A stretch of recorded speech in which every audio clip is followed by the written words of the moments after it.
Well, hello, everybody. This is Scott Roberts from Explore Scientific and the Explore Alliance. It is our special privilege to be broadcasting, simulcasting the 2021 ALCon, which is the virtual event. And so this is something that has been planned for a long time. We have, Terry Mann will uh, introduce you to all the amazing speakers that are going to be at this event.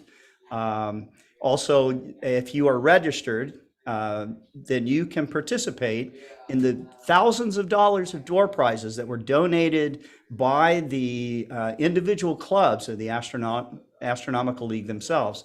Explore Scientific also did their part with the donation, which you can learn about later. But nevertheless, this is an amazing event with important information for you as an amateur astronomer, and also something to let you know more about the culture of the Astronomical League. Up next will be David Levy. David is a dear friend to all of us, an individual that most of us have known for decades. And this gentleman has tirelessly been involved in educational outreach in astronomy. He's conveyed that through his numerous books, his hundreds of articles, maybe thousands of articles, hundreds of lectures, and again maybe thousands of lectures. I have no idea of the number, but this is really a beloved son of the amateur astronomical community, inspiring on a number of levels, not only from his discoveries, but the poetic manner which he conveys information about the events that he's involved with. David always puts a very personal touch on everything that he communicates about astronomy, but he knows quite a bit. He's one of the most knowledgeable people I know about comets, asteroids, planets. And someone that I am inspired by personally because of his love of the night sky. He is also the author of A Night Watchman's Journey, which I would recommend. This is a personal account of his life. And so it's, when you think of someone that's devoted their life for searching for comets, there are sacrifices, there are, jubilant celebrations, but there are, the not mundane, but the daily activity of searching for a comet, which David loves, I should say nightly. But anyways, I love this guy, and I'm very, very happy to turn this over to David Levy. Thank you so much, Scotty. And it is such a pleasure to be here at our virtual ALCon meeting. Welcome to it. We should be doing it in person in Albuquerque, but because of the pandemic, which we all know about, we're doing it online this year. Hopefully next year, we will be doing it in Albuquerque. Albuquerque has a deep personal meaning to me because our children live there and our grandchildren live there. So it's very important. And anyway, we begin this meeting on a little bit of a sad note, actually more than a little bit of a sad note, because a few days ago, the world lost Carolyn Shoemaker, and we were, even though her health had been declining, she was really doing very well up until the end. I'm going to be giving a presentation about her tomorrow, so that I hope a lot of you will be able to attend and enjoy. But in the meantime, I'm going to begin the meeting with a quotation. I'm quoting from Sevilla Martin. In 1905, she wrote a piece called His Eye is on the Sparrow. In 2014, a few years ago, I rewrote it, and that's what I'm going to read right now. Whenever I am tempted, whenever clouds arise, when songs give place to sighing, when hope within me dies, I draw closer to the sky. From care, it sets me free. My eye is on the sky, and I know it watches me. My eye is on the sky, and I know it watches me. And now it is my pleasure to introduce you to our dear friend, Terry Mann. Thank you, David. Thank you for that reading. I think especially at this time, that means even more because I feel like I'm watching the sky. Sometimes I wonder if it wasn't watching me. So thank you very much for that. And welcome everybody. Our first ALCon 21 virtual. It's something totally new and we have thoroughly enjoyed. I am a past president of the Astronomical League, and I'm a current secretary of the Astronomical League. And you will notice as you watch this and maybe looked at our schedules, we will start at 3 p.m. EDT every day. We will take a lunch break or a dinner break sometime around 6 p.m. And we will come back at 8 p.m. for our second session of the day. And that is also Eastern time. We have some amazing speakers throughout this whole conference, many things going on. We have some of our youth winners giving programs, just all kinds of talks about various things in astronomy that will interest a variety of people, no matter what your interest is. Something will probably be covered. Our door prizes. Oh my gosh, we need to and want to thank our clubs. They have came through so amazingly to add another fantastic branch to this virtual conference. We will, in the first session today, be giving away a little over $1,100 in door prizes. So with that, along with myself co-hosting, I'd like to introduce Chuck Allen, who is also co-hosting this conference. So Chuck, take it away. I'll do it. Hello, everyone. Thank you, Terry, and welcome everybody to ALCon Virtual. We've certainly done a lot of planning for this, and we hope we won't have to do it again. We don't know how the pandemic will play out, but nonetheless, welcome to this event. Today, we're going to have a VLA tour hosted by Montana Williams and Tyler Cohen. And we will also have a talk today by Dr. J. Richard Gott of Princeton University.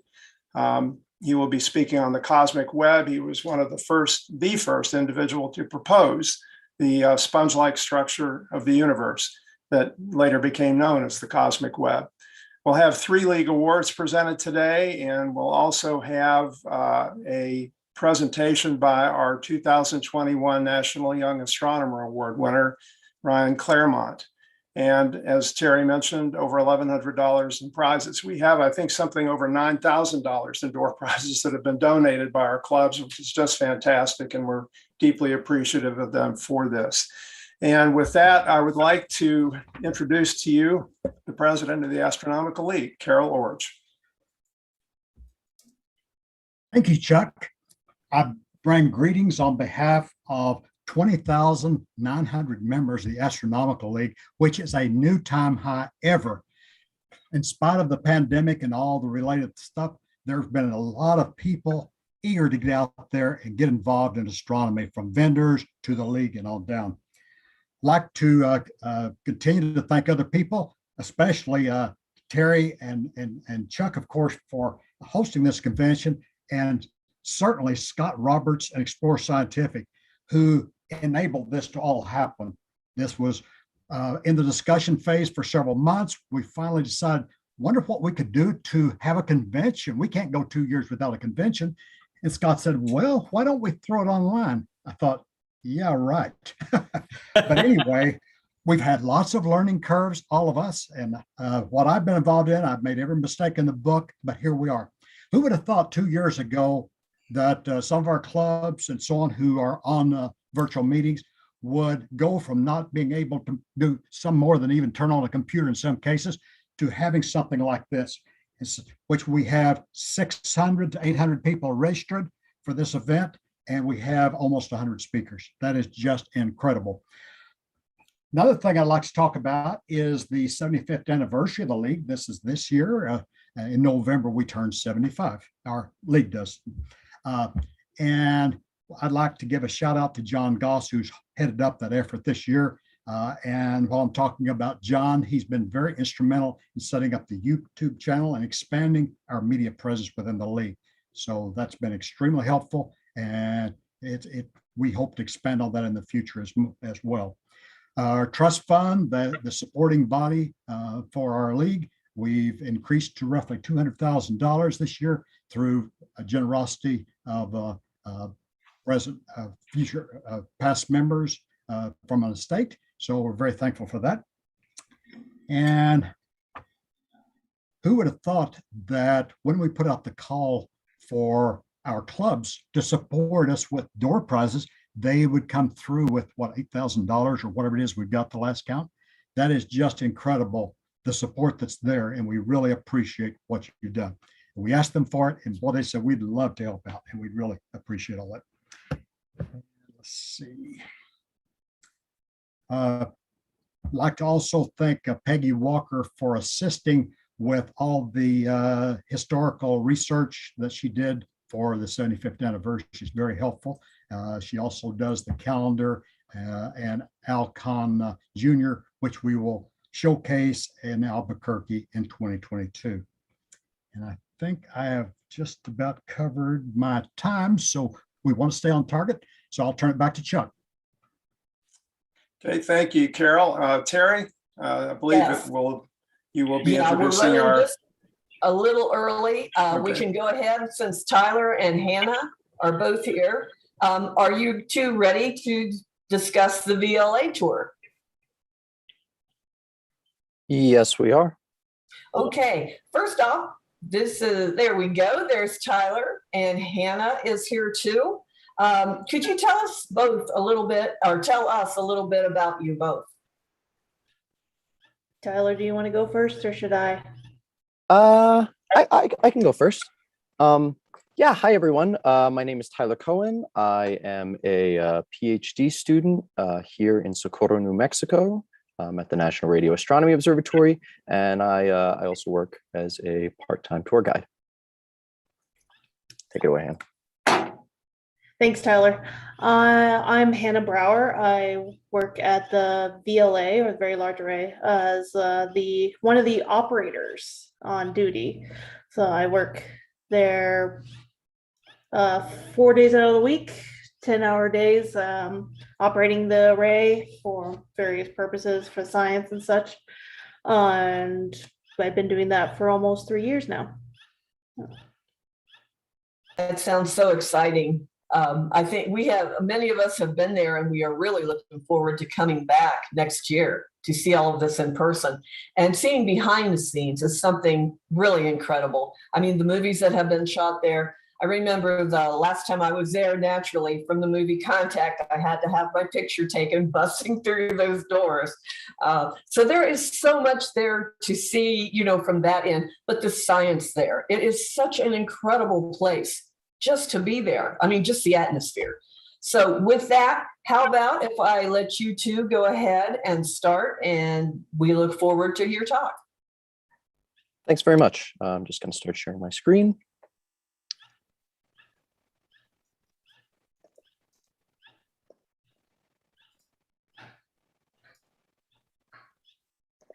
Can you just confirm that you are seeing my slide of my Yes. presentation? Yep, looks great. Wonderful. Okay, welcome, folks. Very happy to be talking to you today. We are going to chat about the Very Large Array, and just a couple quick housekeeping items to take care of before we start. Is we will do our best to answer any questions you might have throughout the course of the tour today. But if you have a question that we can't answer, I mean, we don't know everything.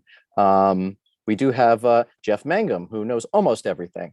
Through our Ask an Astronomer feature, you can submit your question and you'll get an answer within 48 hours.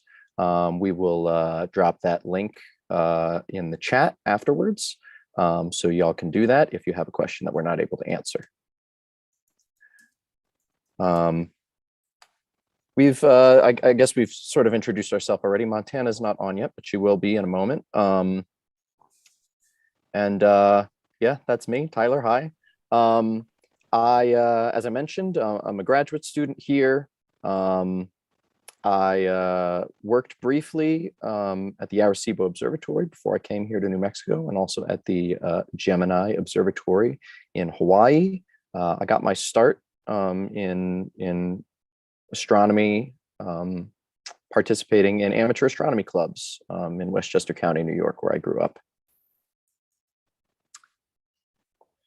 So let's just chat a little bit briefly about the founding of the National Radio Astronomy Observatory. It was founded in 1956, and really founded in order to open a new window onto the universe.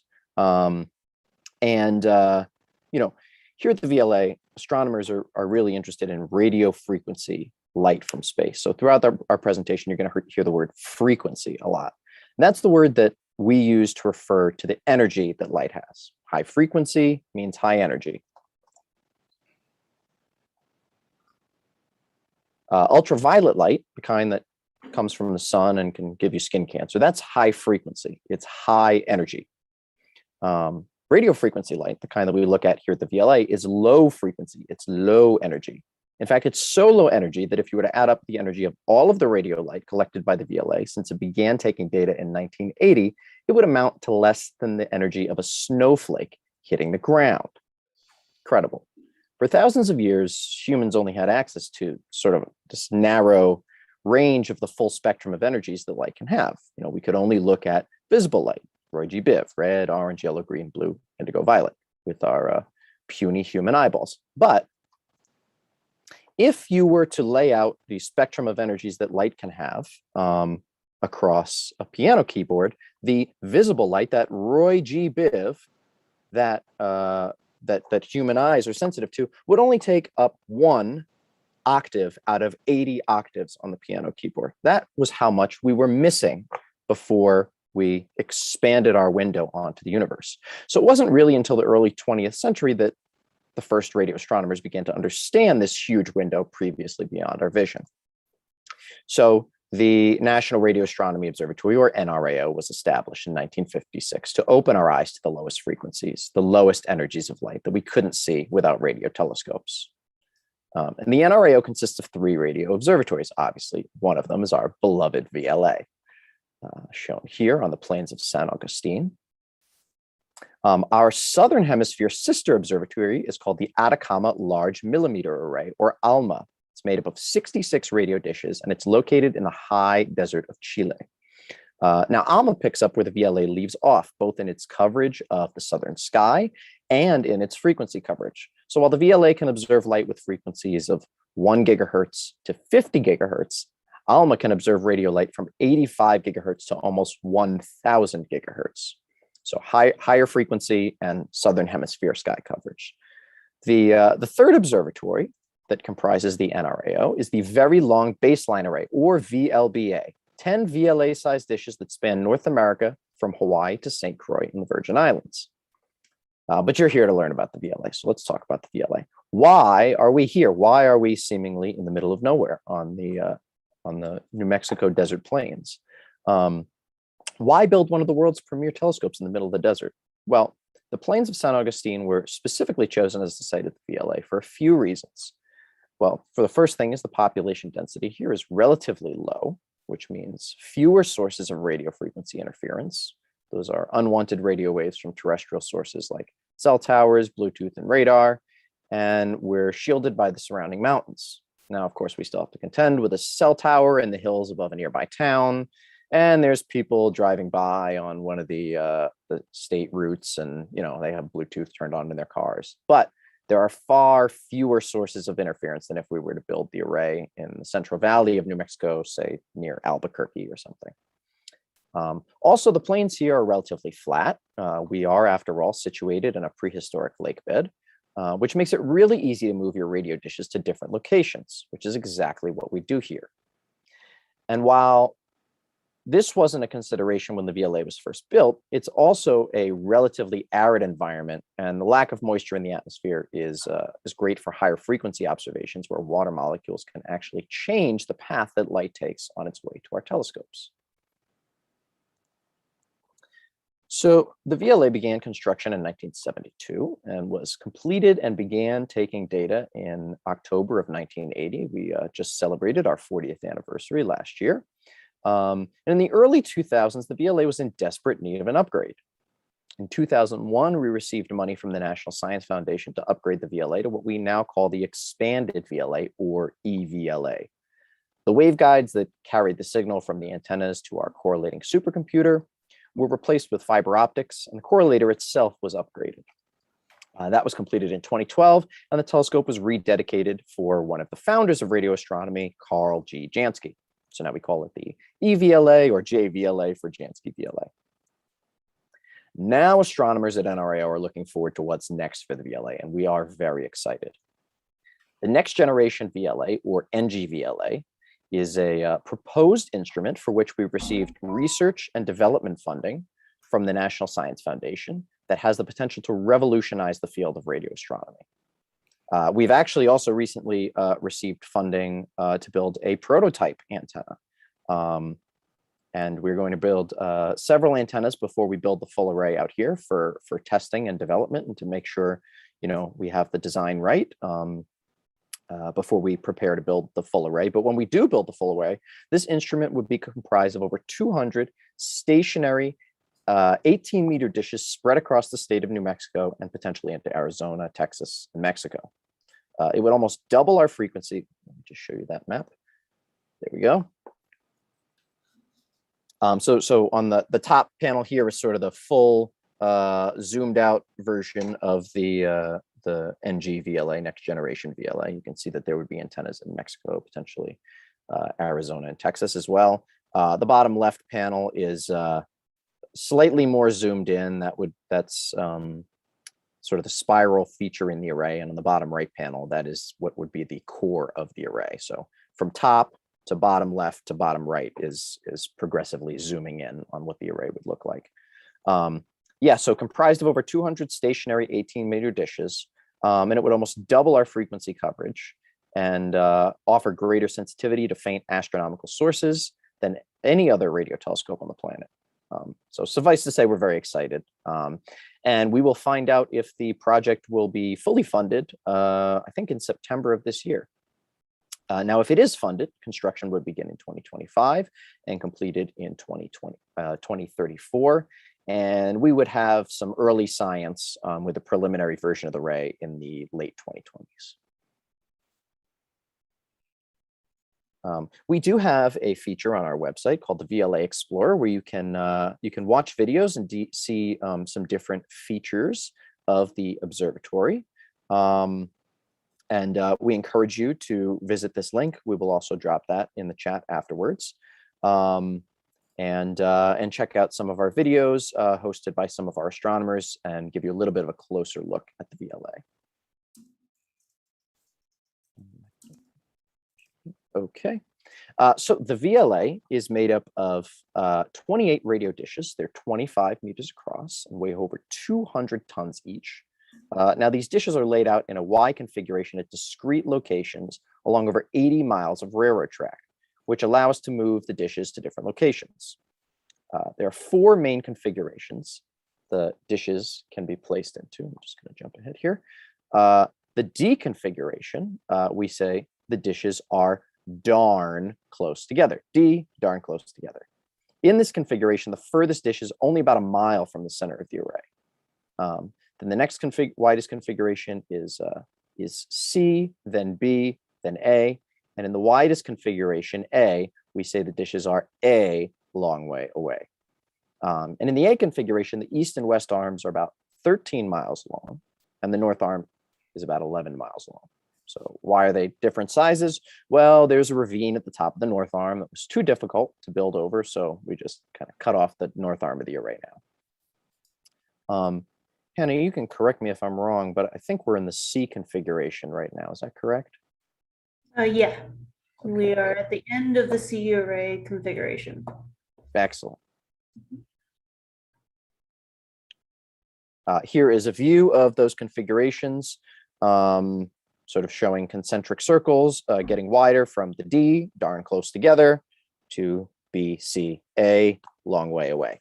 And and the distances increase as some sort of power law. I don't remember exactly what that is, but they're not equally spaced between them. And this is also a view of what the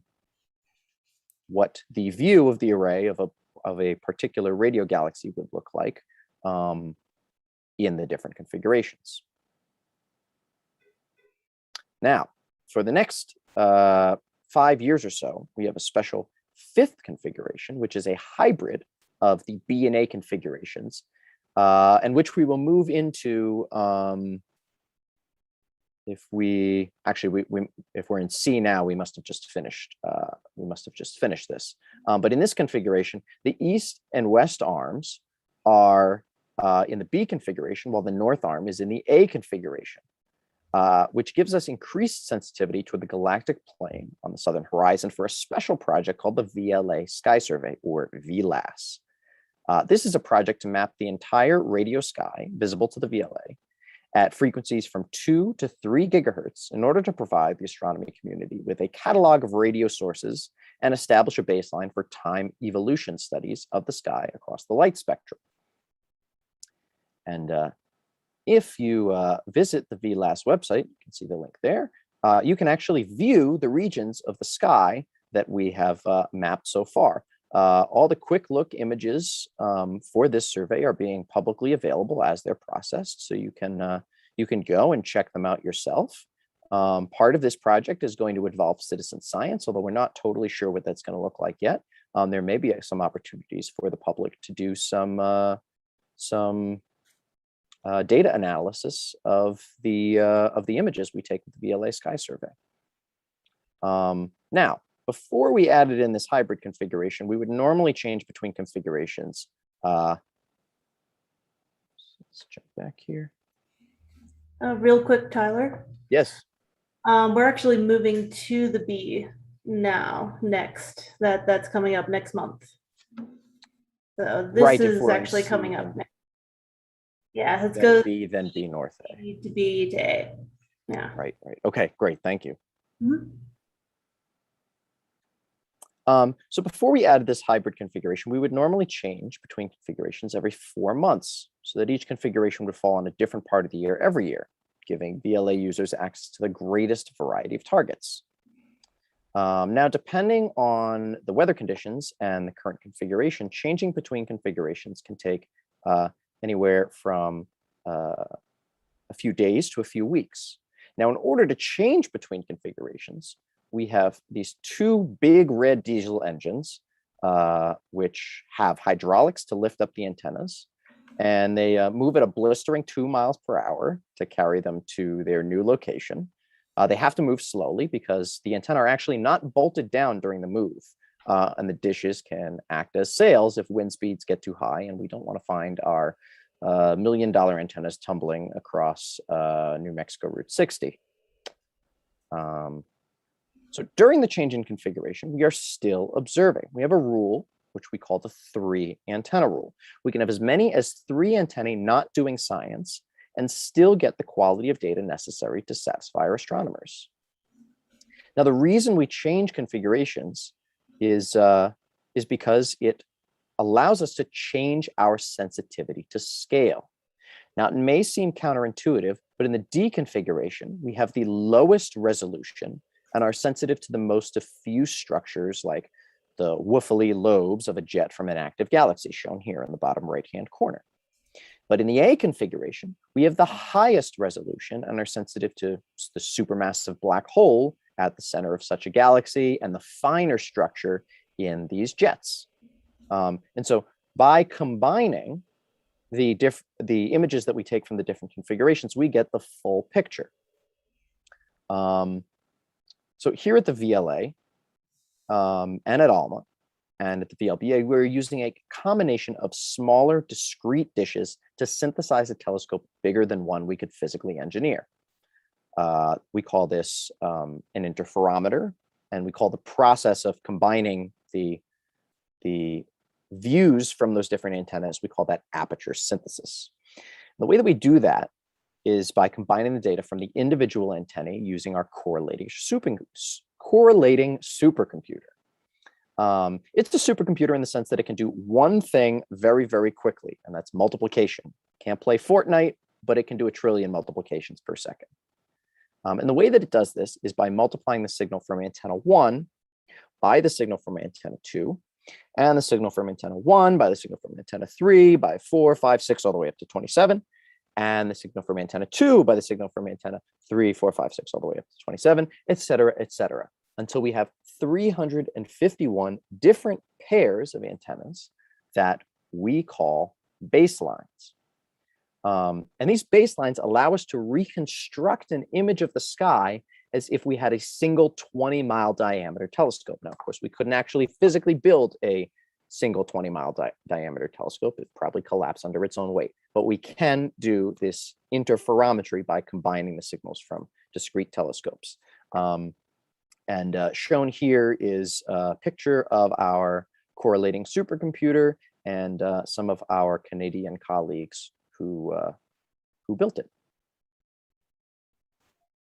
So each VLA dish contains 8 receivers at the vertex. That's the base of the dish, which cover the frequency range from 1 to 50 gigahertz, and 2 feed systems. You can kind of see them in the picture here, just below the top of the fork arms here. We have 2 feed systems that sit just below the prime focus. That's the secondary reflector, that kind of circular thing that's hanging below the apex of these arms here. And they cover the really low frequencies from 58 megahertz to 470 megahertz. And using these different frequencies allow us to observe different phenomena in space that may be emitting at these different frequencies. And we can do things like combine data from the different frequency systems. These structures here you see at the bottom of the dish are not actually, they're not actually the receivers themselves, they are feed horns. And what they do is they allow, they give us sensitivity in the direction that we are interested in, which is kind of sort of where the antenna is pointing. We don't really want to be receiving radio signals from, that car driving by with their Bluetooth on. And these feed horns allow us to do that. Perhaps my picture will be small, but I actually have a old VLA. This is L band. So this is would be 1400 megahertz here. This is an old feed horn, and the actual piece of the actual antenna, the thing you would conventionally think of an antenna, is a little tiny needle at the base of this feed horn. And so what this does is it allows us to really point the telescope where we're interested in and not in any unintended directions. And I really am supposed to give this back, so don't tell anybody that I still have this. So you might be wondering, who can use this incredible telescope? You can. I'm not even kidding. This is a taxpayer-funded observatory, which means that anybody with any background in any country in the world can use the VLA. You just have to write a proposal where you demonstrate that you understand the capabilities of this instrument, and the science that you want to do with the VLA has the potential to benefit the scientific community and advance our understanding of the universe. There's always a catch, but we do accept proposals from people you might not necessarily think. You don't have to be, a tenured astronomer in order to submit a VLA proposal. So the way that this works is a panel of NRAO scientists reviews all the proposals, and they award telescope time based on the merit of the proposals. And we've awarded time to high school students, and every summer we have undergraduate college student interns who are given director's discretionary time on the VLA and VLBA. So you don't have to be a tenured university professor in order to use this telescope. You don't even need a PhD. I don't have my PhD yet. I'm working on it right now. And I have gotten time on the VLA before. And we typically oversubscribe the telescope. We don't want any downtime. That's like throwing money away. So we'll award around 4 times the amount of telescope time that we actually have available. Proposals are given a ranking where A priority is the highest. And that means we'll try as hard as we can to run your observation. And the lowest priority, which is C, is basically filler time. If the conditions are too poor for a high priority observation or there's gaps in the schedule, we'll run one of the C grade observations. And you can actually use that to your advantage. If you don't need necessarily the best weather conditions, but you just want to have a pretty good guarantee that you get a small amount of time, and your observation isn't very long, you might fit into one of those gaps between other observations, and you can only you can request that you get sort of C filler time if that's not necessary. Now that usually doesn't work for time sensitive sources, things that are only up for a short period of time or are very, very faint, and which you need good conditions for. But you can actually, that can actually be a strategy for trying to get your proposal awarded. So if you are awarded time at the VLA, you'll then work with one of our data analysts to write what is called a script. It's a set of computer instructions that automatically tell the dishes how to move and where and when. And then your script goes into a queue, and then our schedulers and algorithms arrange the observations based on the time of day and the year. So which targets are above the horizon, how long are they above the horizon? Is your observation properly configured to be able to observe these targets? And by the configuration that we're observing in, A, B, C, or D, and by weather considerations like wind speed. This is called dynamic scheduling as opposed to fixed scheduling, which we did for roughly 30 years, where your observation is scheduled for a specific day at a specific time. And if something goes wrong, well, you're out of luck, bud. But ultimately, the operators make the final decisions on which observations you'll get to run. And you'll get a chance to ask Hannah, one of our operators, questions about that in a few minutes. So once that data is taken, within minutes, it is sent to our offices in Socorro, where I am right now, where it's checked by our data analysts, who are our last line of defense to ensure that the data is of the highest quality before it gets sent to the astronomers who proposed for it. And once it's sent to the astronomers, they own those data. It's proprietary for 1 year.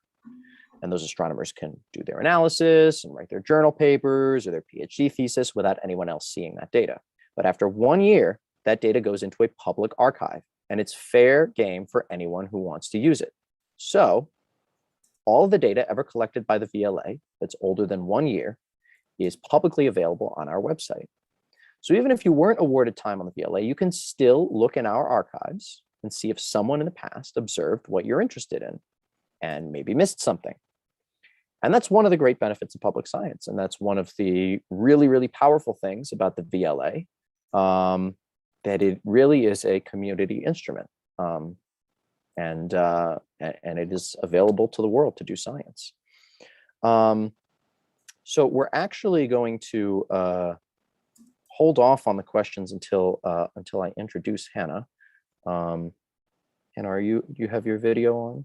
I'm going to stop sharing my screen. If you have video that has audio, make sure that you check the share sound button on the share when you start to share. And that way we get the original sound from the audio. Okay, but you are hearing me all right? Oh, I hear you fine. Yes, Excellent. I thought maybe you were going to run a video. Oh, no, I was just going to introduce our telescope operator again, Hannah. So just a little bit briefly about what a telescope operator does is, they're responsible for a large part of the day-to-day operations out of the VLA. They are sort of like a site manager in a way. They're responsible for monitoring the weather conditions, as I mentioned, to make sure that the observations are run in the conditions that that is required of them. They have to be communicating with the engineering and track teams if we're moving an antenna, to make sure that everybody is doing something safely and make sure that they know what's going on. And if weather is bad, they need to be responsible for calling in, the teams, so that if there's lightning strikes, which we often get out here during the summer, people are not put people's safety is not put in jeopardy. There are also the 911 dispatchers on the site. If you call an emergency number from one of the site cell phones, it goes to the operator first, and then they are responsible for dispatching one of the emergency services from one of the nearby towns.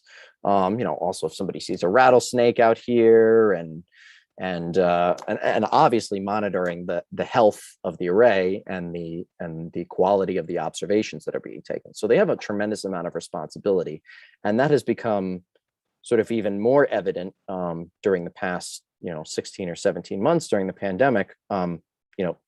We have been operating the entire time, and that is a testament truly to our telescope operators, our engineers, and our custodial staff, and really the entire observatory, but especially those folks, the telescope operators, track crews and engineers and custodial staff who have kept the telescope running this entire time.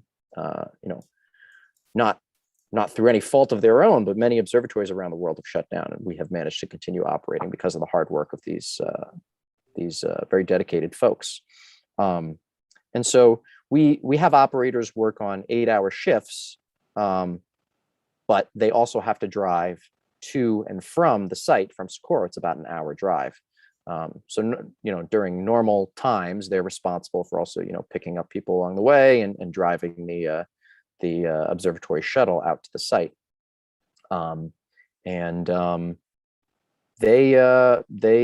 They work in the control building, which I briefly showed a picture of.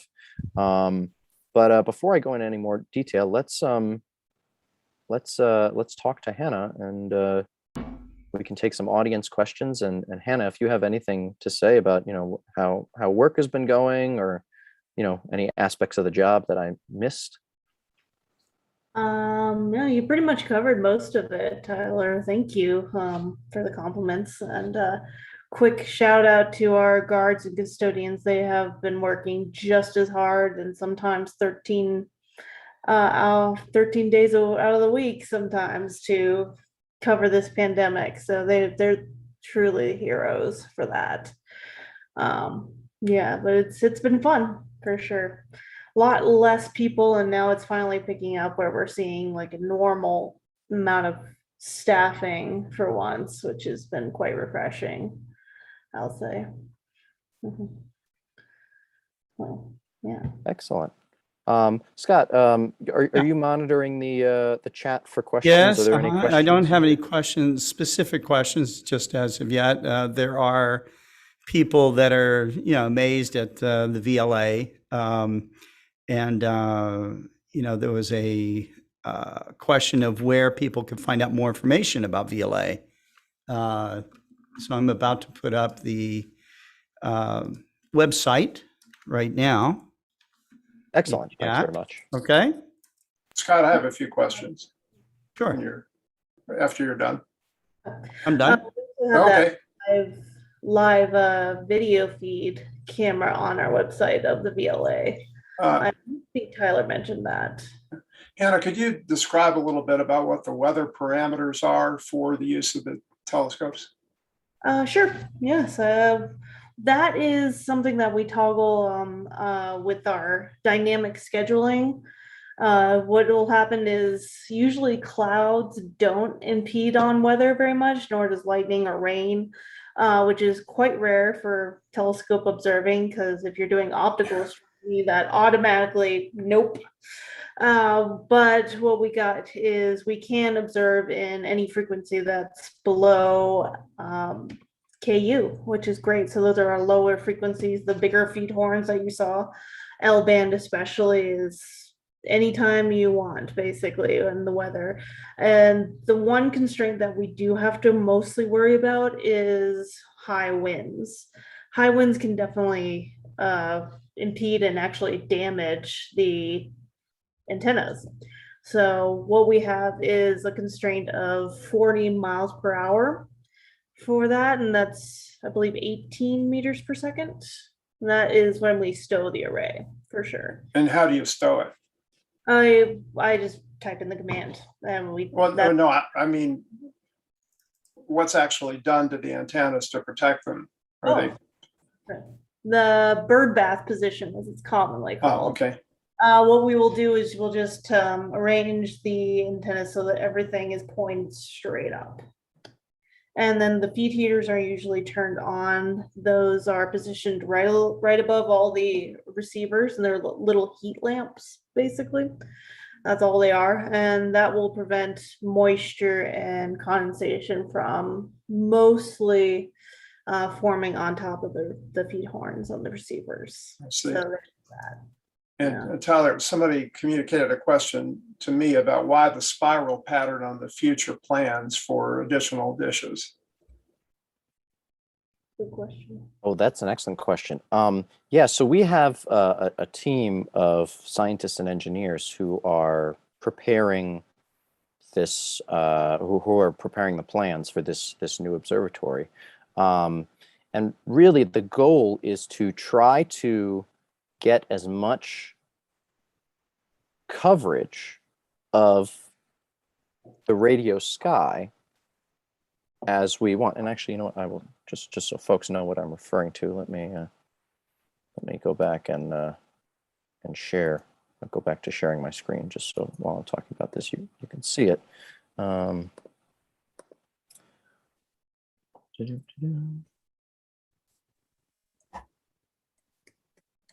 Right. Yeah, that's it. Yes. So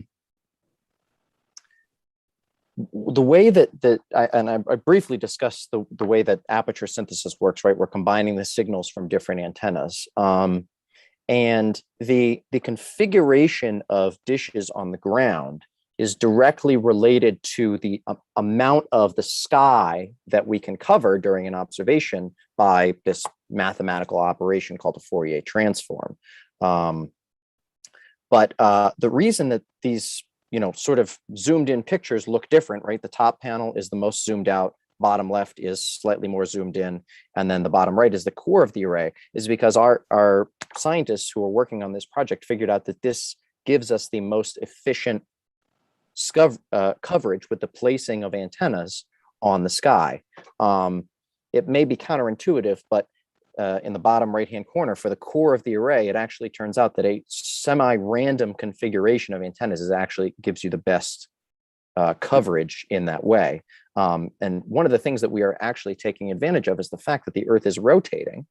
And so the antennas are rotating underneath the sky. And so they make these tracks, and it works differently than optical astronomy, but that is the way you basically fill in your aperture, is by taking advantage of the fact that all of these dishes are rotating underneath the sky. And so that was a long way to answer your question, but basically our project scientists figured out this is the most efficient way to cover the sky. And I should also mention that unlike the current version of the VLA, because we're going to have 260 odd antennas, these won't be movable. And so in order to change configurations, we will basically just use different antennas in the array. So if we want a sort of D configuration, we'll just use the core of the array. If we want a configuration, we will use the wider, that sort of top view there.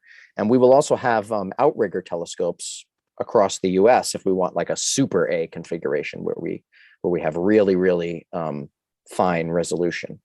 So yeah, it's basically just to give us the most efficient sky coverage is the reason for these different patterns. I hope that answered the question. Over what period of time will this be developed, Tyler?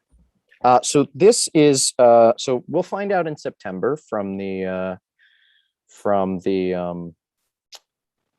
decadal survey panel what the funding priorities are going to be for the next decade for our funding agencies. And if this project is a priority, and we've gotten great external reviews so far, if it does get funded, construction would begin in 2025. We'd have some early science with a piece of the not yet completed array by the late 2020s, and then we would have like official first light with the full array by 2034. That's our projected timeline. What is your low declination range with the dishes? So we go from minus 40-ish declination to 90 degrees at the northern celestial pole. That's about 80% of the total celestial sphere. Sure.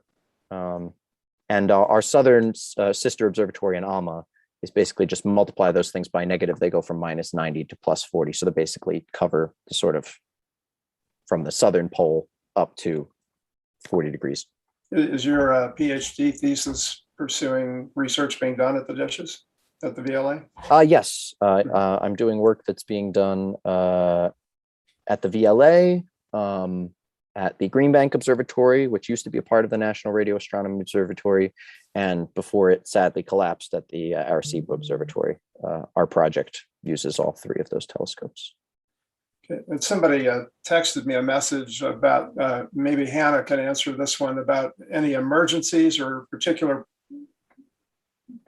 significant problems you've had at VLA. Let's see. We've had quite a few actually. Mostly with the antennas because we're as it goes. Back up. And they're built and finished in the 80s, so they're definitely getting old. A lot of motor fault issues.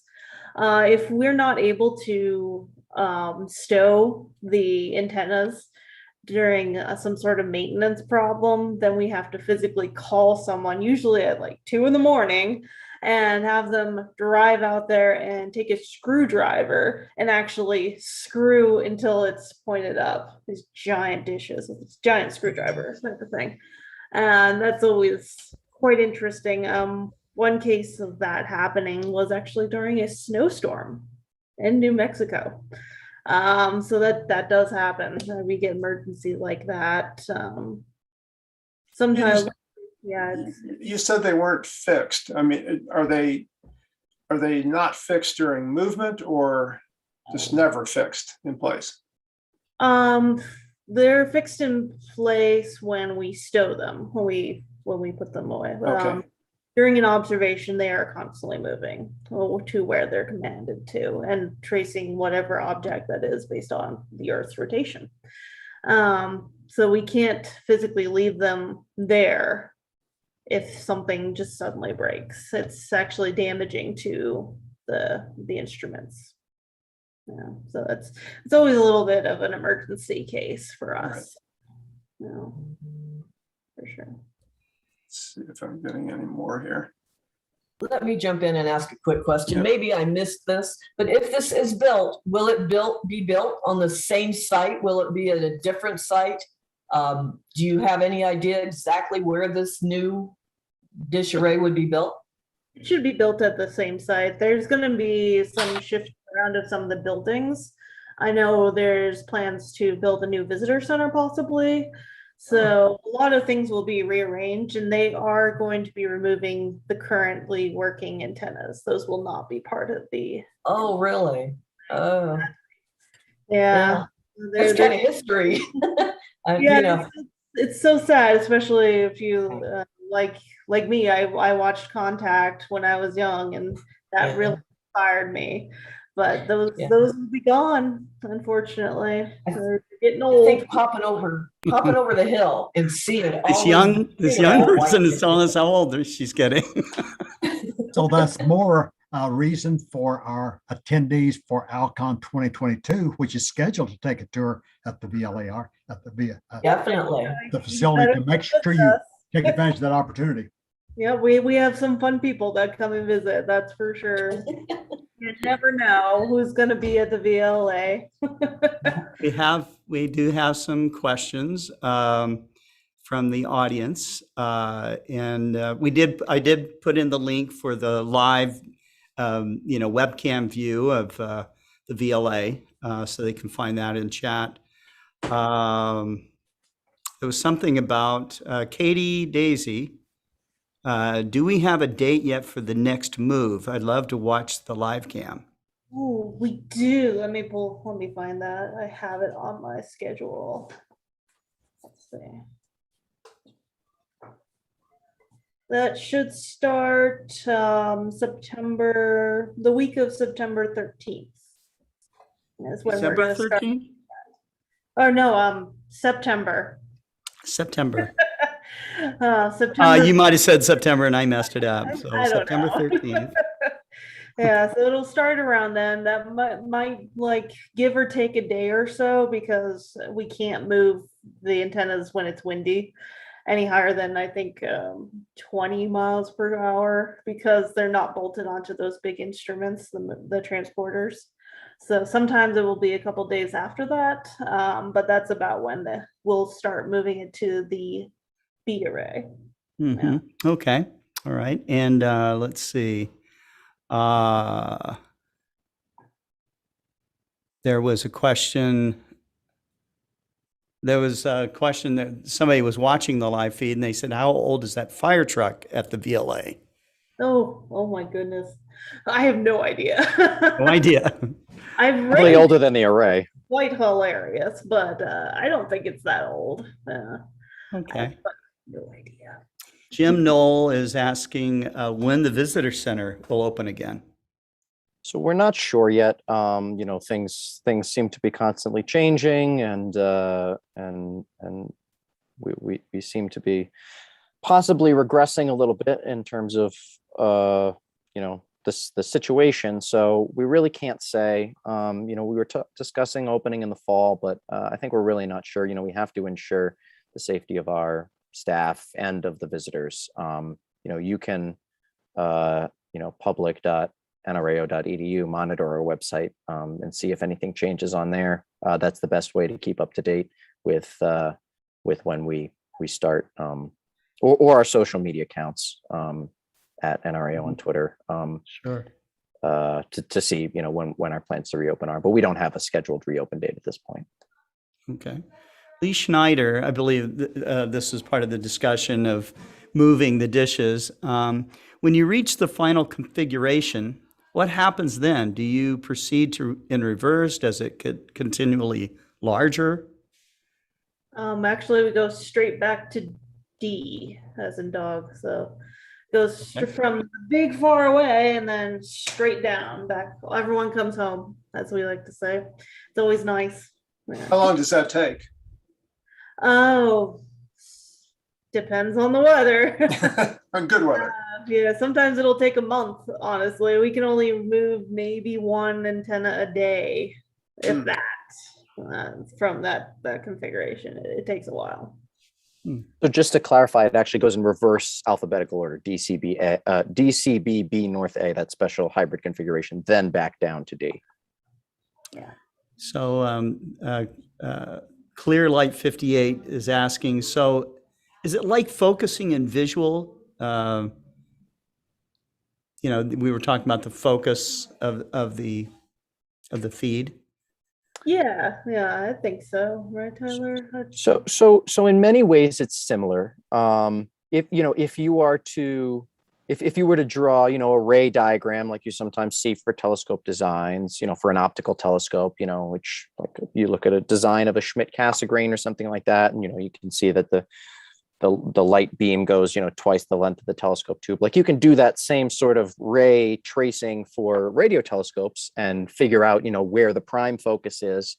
But in the sense of, you know, in the sense of practically how you actually focus the telescope, it works a little bit differently because we are dealing with really, really long wavelengths, and we're in sort of a, you know, of course, with visible light is much shorter wavelengths. We're in a sort of quantum kind of regime with the very long wavelengths that we're dealing with here for radio astronomy. And so practically, it doesn't work in the exact same way. We can move that secondary reflector down to change the location of the prime focus. And the way that we actually change, almost like changing out a filter in an optical telescope, you know, in a CCD camera or something like that, you have a filter wheel or something like that that changes the frequencies that you're sensitive to. But for at least for the VLA, that secondary reflector is actually not completely spherical. It's slightly deformed. So, you know what, I'm gonna share my screen again and just show the picture so everyone knows what I'm talking about. Are you seeing that again? Yes. Right. So right at the top of those, at the top of the apex there, just below that is, and you're kind of looking at the top view of it, is this semi-spherical reflector, and that can move up and down. And it's actually one of the things that is most frequently breaks on the antennas, the thing we most frequently have problems with, because it needs to move up and down sometimes to change the focus, or rotate because it is not perfectly spherical, it's slightly deformed. Those light rays coming in get reflected into one of those 8 different feed horns. So that kind of guides the light, bounces it into one of those feed horns. Those don't actually move. It's that secondary reflector on top that actually changes which of those that the light is going into. I see. Yeah, so it's not in the same way of like turning a focus knob, you know, for an optical telescope or something like that, or changing the distance of the mirrors. These are semi-fixed. I hope that answers your question. Yeah, I think it does. Finest Fellas is asking, watching on YouTube, do Starlink satellites, 5G, and other emerging projects cause any interference in receiving data? That's And a if so, great, how do you deal with it? that's a great question. So yeah, this is a new problem for us, and it's different than the problem faced by optical astronomers. You know, what they are getting when a satellite passes through their field of view is reflection of sunlight off of the satellite being reflected into the telescopes, and you get those streaks. With the radio astronomy, it's not really sunlight being reflected, it's the actual transmissions of the telescope that are interfering with our observations. You know, right now, this is a problem we deal with currently with like Sirius XM, other geostationary satellites. You know, there is a band at certain frequencies where these satellites are constantly transmitting, excuse me. We can't observe in those bands at that time in those particular directions because they do create radio frequency interference, or RFI, that basically, you know, jumbles all of the signals that we're getting in our antennas. Now, Starlink, because there's so many of them, it's going to be a really interesting and challenging problem. There are some mitigation techniques. You know, satellites, everyone, all of the different radio transmitting agencies and devices, they're allocated specific frequency bands at which they are allowed to transmit. The problem comes when they leak out, when their transmission leaks outside of their allocated band. And, you know, we can do things, and we're actually working on a memorandum of understanding with SpaceX and maybe another satellite company. I don't remember which one, but definitely with SpaceX, about how to mitigate this problem when the satellites are passing over the VLA, and in the future, the NGVLA. This may include, you know, frequency sharing. Like I said, everyone gets their own band. So if they're transmitting, I think they'll be transmitting in KU band. I shared a mnemonic. I'm not sure if anybody posted in the chat, but I shared a mnemonic on how to remember the VLA frequency bands. KU band is one of the higher bands. And I believe that's where the Starlink satellites will transmit. We won't observe in that band when they are transmitting overhead. So we'll do a sort of frequency sharing thing. That's one way to do it. Another way is to ask them to just not transmit at all when they're passing over the antenna. So you would not have, you know, Starlink internet service in that sort of radius area around the VLA. And then, you know, we have students and scientists here who are working on actual mitigation techniques for actually trying to remove or distinguish these radio frequency signals from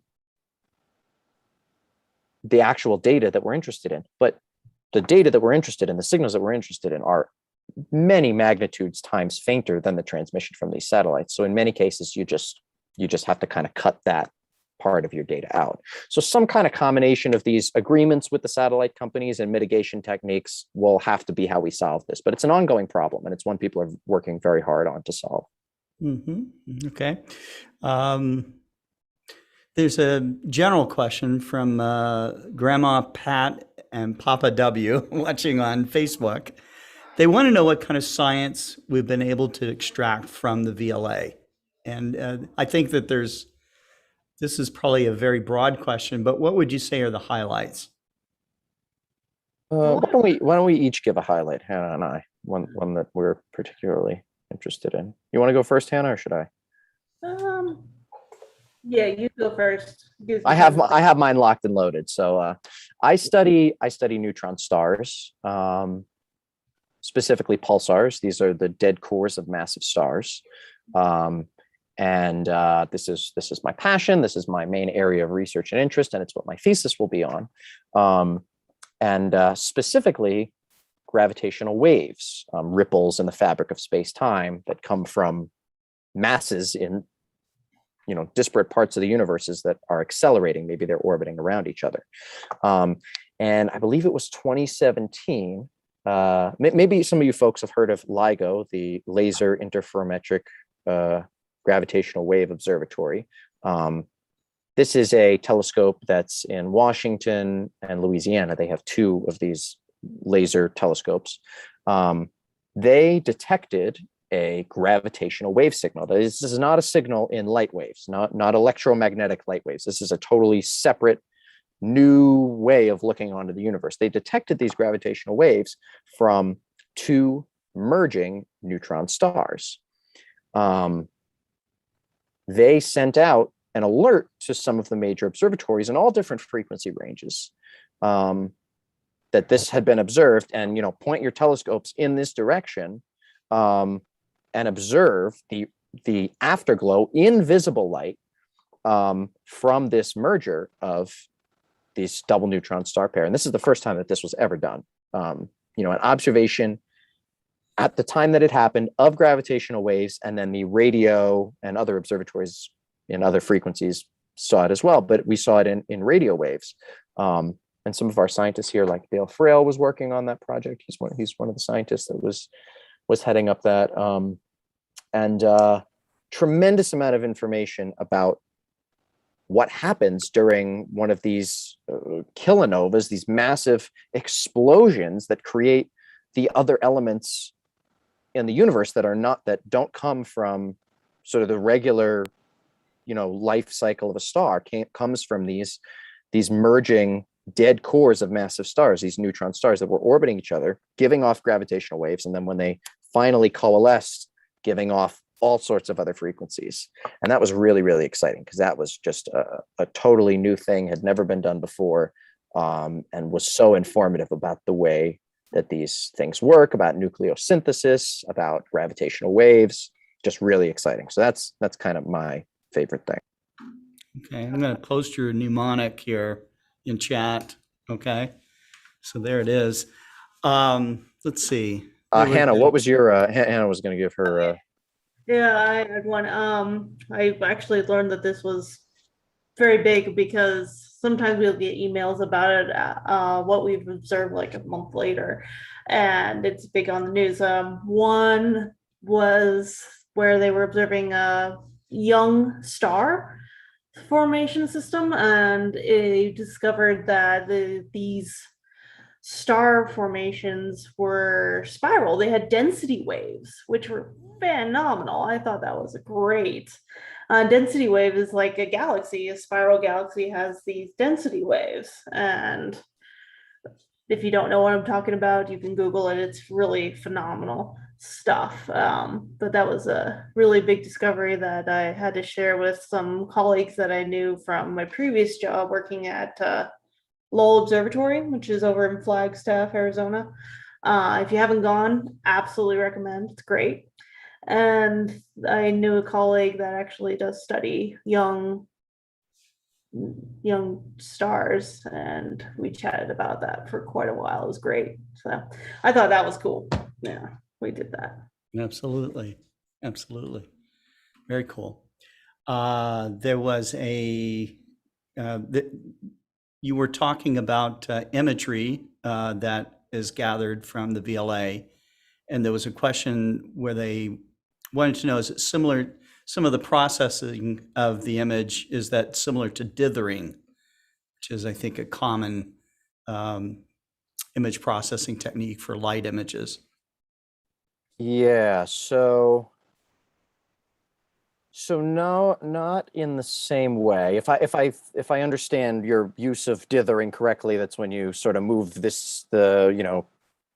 the CCD around the image so that you don't have the same noise coming from different parts. That might be what I you're think referring there's to. different techniques of doing it, but it is a noise removal kind of. Yeah, so that doesn't really work for radio, but we do sort of mosaicing, and that's how the VLA Sky Survey works, where we will point at a particular area, integrate for a short period of time, and then move slightly over. But it's not really a noise removal technique. Our noise removal techniques are more about analyzing the power spectrum, looking at the Fourier transforms of the signal, matched filtering. It's a different sort of class of algorithms. You just have to deal with radio waves differently than you do visible light. Your instrument, unlike, well, I mean, it sort of is an issue in optical astronomy, but even more so in the VLA is your instrument, because it is giving off thermal emission and it has some temperature, it is actually emitting radio waves into itself. So that's an entirely separate problem of removing the noise that's generated by the actual instrument. So we have to deal with these things in very different ways than optical astronomers do. But it's a great question. All right. I don't know how much time we have for all of these questions, but I'll continue to ask them, and somebody can stop me. Yeah, we're Okay. good. Keep going. Okay, all right. So Stuart Riley, watching on YouTube, is how does the VLA use the interferometer as coordinated by all the outreaches of other arrays? Coordinated by all the outreaches of other arrays. I'm not Sure, I understand the question. Yeah. I mean, we do work with scientists from other telescopes. Does he mean coordinating with other telescopes? Usually, I mean, when someone's talking about outreach, they're talking about educational public outreach, I would think, so, and Stuart, if that's not the right, if we're not getting that question correctly, maybe you can restate it. Okay. Maybe I understand what they were asking. We do collaborate with our sister observatories within NRAO. We have the Sister Cities program where we have visiting students and people that work at ALMA down in Chile come visit us. We go visit them. We do outreach programs together. They participated in one of our open houses a few years ago. We do different public outreach events together. So we do inter-observatory outreach in that way, if that's what they mean. Okay. All right. David Young, watching on Facebook. The question is, he mentions that data from optical telescopes use atomic clocks to sync observations. Is that the same as the dispersed antenna? Yes. Radio? Yes, we have time standards as well. And it's basically the way that we construct an image in radio astronomy with this interferometric, discrete dishes combined together, is by monitoring the phase difference between the light coming from one antenna and from another. There is if your source is over here and you have two antennas pointing this way, that light is going to arrive at this antenna before it arrives at this one. There's going to be a time delay between the light, the same, plane wave of light arriving at one antenna versus another. And we need to know that down to very small fractions of a second. And so, yes, we do use time standards for the antennas to monitor those. Those are done, and scientists, so our software team tests on those and updates those at least twice a week to give you an idea how accurate we are for that. Wow. Excellent. Apparently, there's people interested in buying VLA's old antennas. Are they for sale? No. I'll tell a quick anecdote that was before my time. I don't know if Hannah knows what I'm going to talk about, but the news posting on the Inquirer or something. Yes. So many years ago, and some of these people are scientists now. They were students.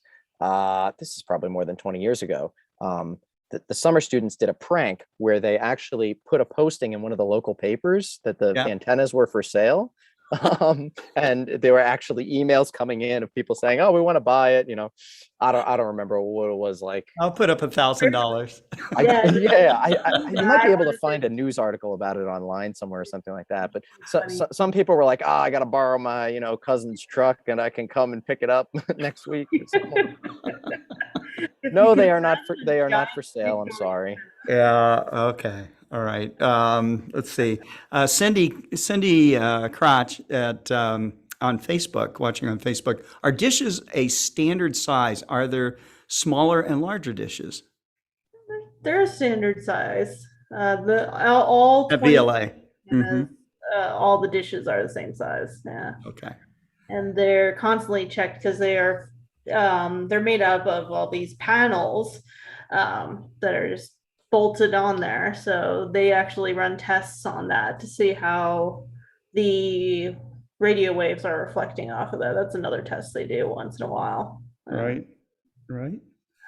Okay. I will Ragnar say though, from. sorry, just to add a Go ahead. small bit to the end of that question, is actually for ALMA, the sister observatories, they're actually not a standard size because there were 3 different countries, US, Japan, and Chile. I forget who else built the antennas. Might have been Canada. I don't know, I should probably remember that. But 3 different countries built the antennas. They had their own design. So there are actually 3 different types of antennas that make up the single array ALMA down in Chile. So they are not a standard size down in Chile. Sure. And the new ones, the NGVLA, will be totally different as well than what we currently have. Okay. So Ragnar, I'm sorry if I get this wrong, Ragnar. VCalm is how I read that. Watching on Facebook, can you create a simple 2D detector array to increase coverage, or do multiple frequencies, or do you do multiple frequencies simultaneously? I'll answer the second part of that first. Sorry, could you actually repeat the question? Yeah.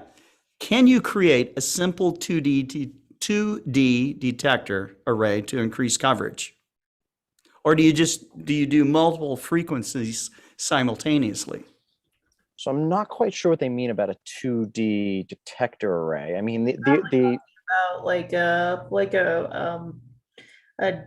radio antenna on your car type of thing.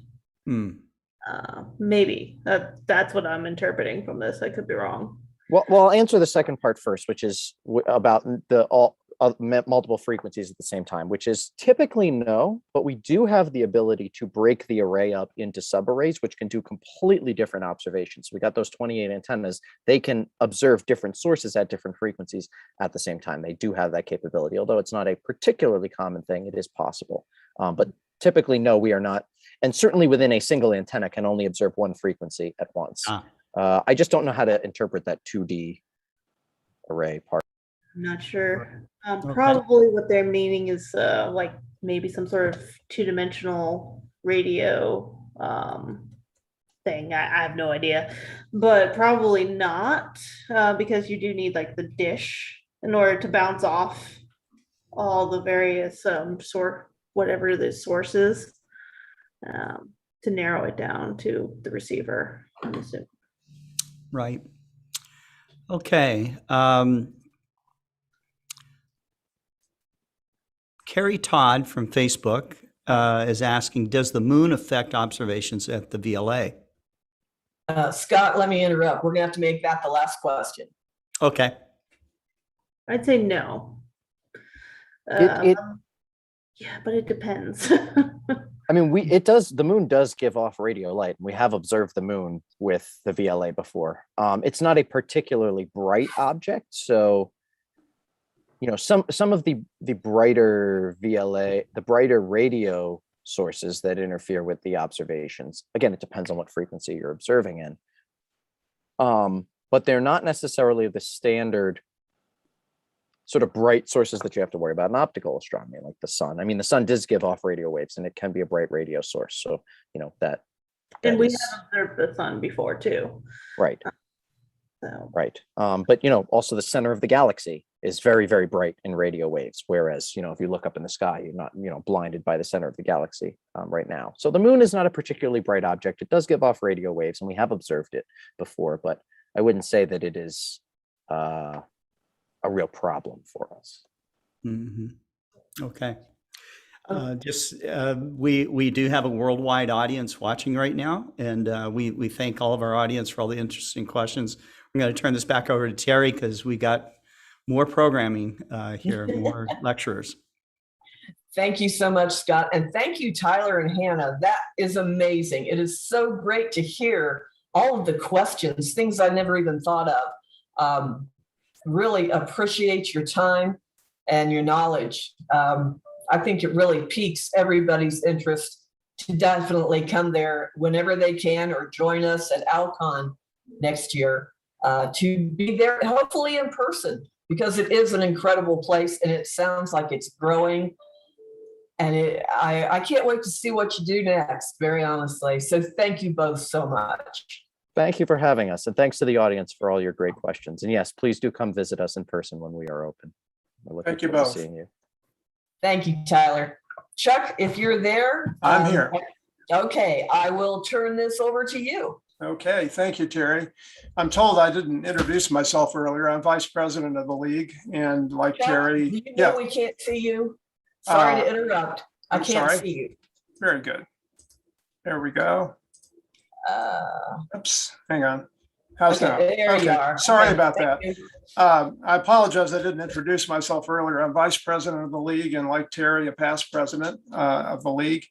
And I have the privilege now of introducing one of our award winners. And we have a number of those to recognize during the course of this convention. And Don Knabb has joined us. I'd like to, first of all, tell you a little about our Webmaster Award. A webmaster's job is to communicate with the public and potential members of clubs and organizations. And in this day of computers and cell phones, obviously, the website of any organization is its lifeblood. A webmaster has to create a website that is artistically attractive, that is easily navigated by people who use it, that is constantly updated, that contains accurate contact lists so people can reach individuals within the organization, that maintains attractive galleries that people can enjoy, and has links to outside sources of interest to people interested in astronomy. The webmaster also has to constantly guard against security invasion of the site. And this is especially important where a website controls such things as paying dues or making donations to the club or conducting club sales. So the webmaster's job is really, really critical. And we have in our midst someone who was critical to this virtual convention and also to the entire Mideast region of the Astronomical League. Don Knabb is here, and he is the winner of the 2021 Webmaster Award for the Astronomical League. He not only, there is the plaque. Can you see it? Don, say something, I'm not sure. Okay. Yep, I'm live. Okay. Let me just say that Don not only did an incredible website for the Mideast region, which is now connecting all of the member societies of the league within the Mideast region, but when we went to him and asked for help to do the ALCon Virtual website, he jumped right in and did an incredible job of that. And he's been updating that as recently, I think, as this morning. I promised him by next Sunday we would not ask him to make any more updates. So Don, if you would be so kind as to make a few remarks about the work you've been doing for us, I'd appreciate it. Yeah, I just want to say thanks so much for this award. You know, building the Merrill website, helping Terry, you know, that came with its own reward, or maybe I own award or maybe reward, I'd say. And that was that I could see these websites on the internet, and I know people are interacting with them, especially since we have, was it nearly 800 people, Terry, I think, registered for this event. You're muted, Terry, you're muted. You have to unmute, Terry. Anyway, so Merrill is a large region. We have about 40 clubs. And somewhere 2 years ago, when I assumed the chair from my predecessor, and that was Terry Trees, wonderful man, he stepped down. I really wondered, how was I going to be able to contribute? What can I do that can affect 40 clubs from, you know, our little club here in Southeast Pennsylvania? The consensus at the StarQuest, where we held our Merrill meeting in 2019, was that we needed a social media presence. So I thought maybe I can do that. You know, I can do that from down here. And so I created a Merrill Facebook page. You know, Facebook it's good to bring people to awareness, but there's not much interaction. So I took a night class and I created the Mero website. And I'm happy to say it was a template-driven software. I did not have to write one single line of HTML because I don't know it, and saved me that trouble. And then when I heard about the ALCon Virtual, I was happy to help Terry create the website for this. So that's where we are today. And thanks for the award. It's going to have a nice spot on my wall here. And I thank you very much. Hey, Don, thank you so much. We also have two individuals who won the runner-up award for the 2021 Webmaster Award, and they are Francisco Gonzalez and Frank Kane, and they are with the Central Florida Astronomical Society in Orlando. And gentlemen, are you both here? I am. Yes, we Okay. are. Congratulations to you. Do you have this? Yes, nice certificates in hand. Yes. And I wonder if you would just speak a little bit about your work with the club and your websites. Francisco, you want to go first? Well, I just want to say thank you to the Astronomical League for this recognition. It's always good when you are recognized. I didn't know until we got the prize that I was nominated, that we were nominated. So I've been doing the website for about 11 years now. And Frank joined about a year ago, and he's pretty much taking over the reins now that I'm about to retire. But yes, a lot of credit to Frank, which is becoming the webmaster soon. Okay. Well, gentlemen, Thanks. thank you very much for your work. You know how critical it is to your club, and it makes a big difference. I think one of the reasons the league has jumped in membership to nearly 21,000 members all of a sudden is because of the work that's done by folks like you, because your members are our members. Thank you again. Terry, it's now time to move into our 3 door prizes for session 1. Okay. And ladies and gentlemen, the way we're doing this is I will be using a random number calculator that you will see.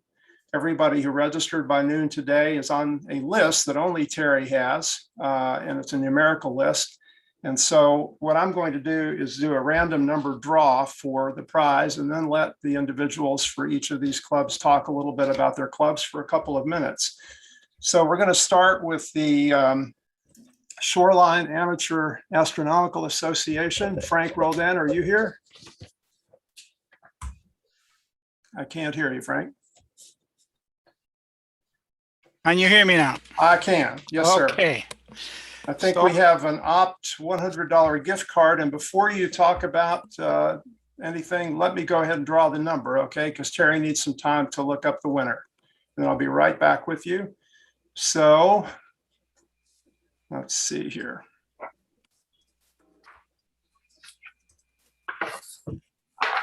Okay, hold on one second. Well, Frank, go ahead, and I'll do the number in a moment. Go ahead. Okay. And yeah. Well, the Shoreline Amateur Astronomical Association is a small group. We are headquarters in a planetarium on a middle school in the city of Holland, Michigan.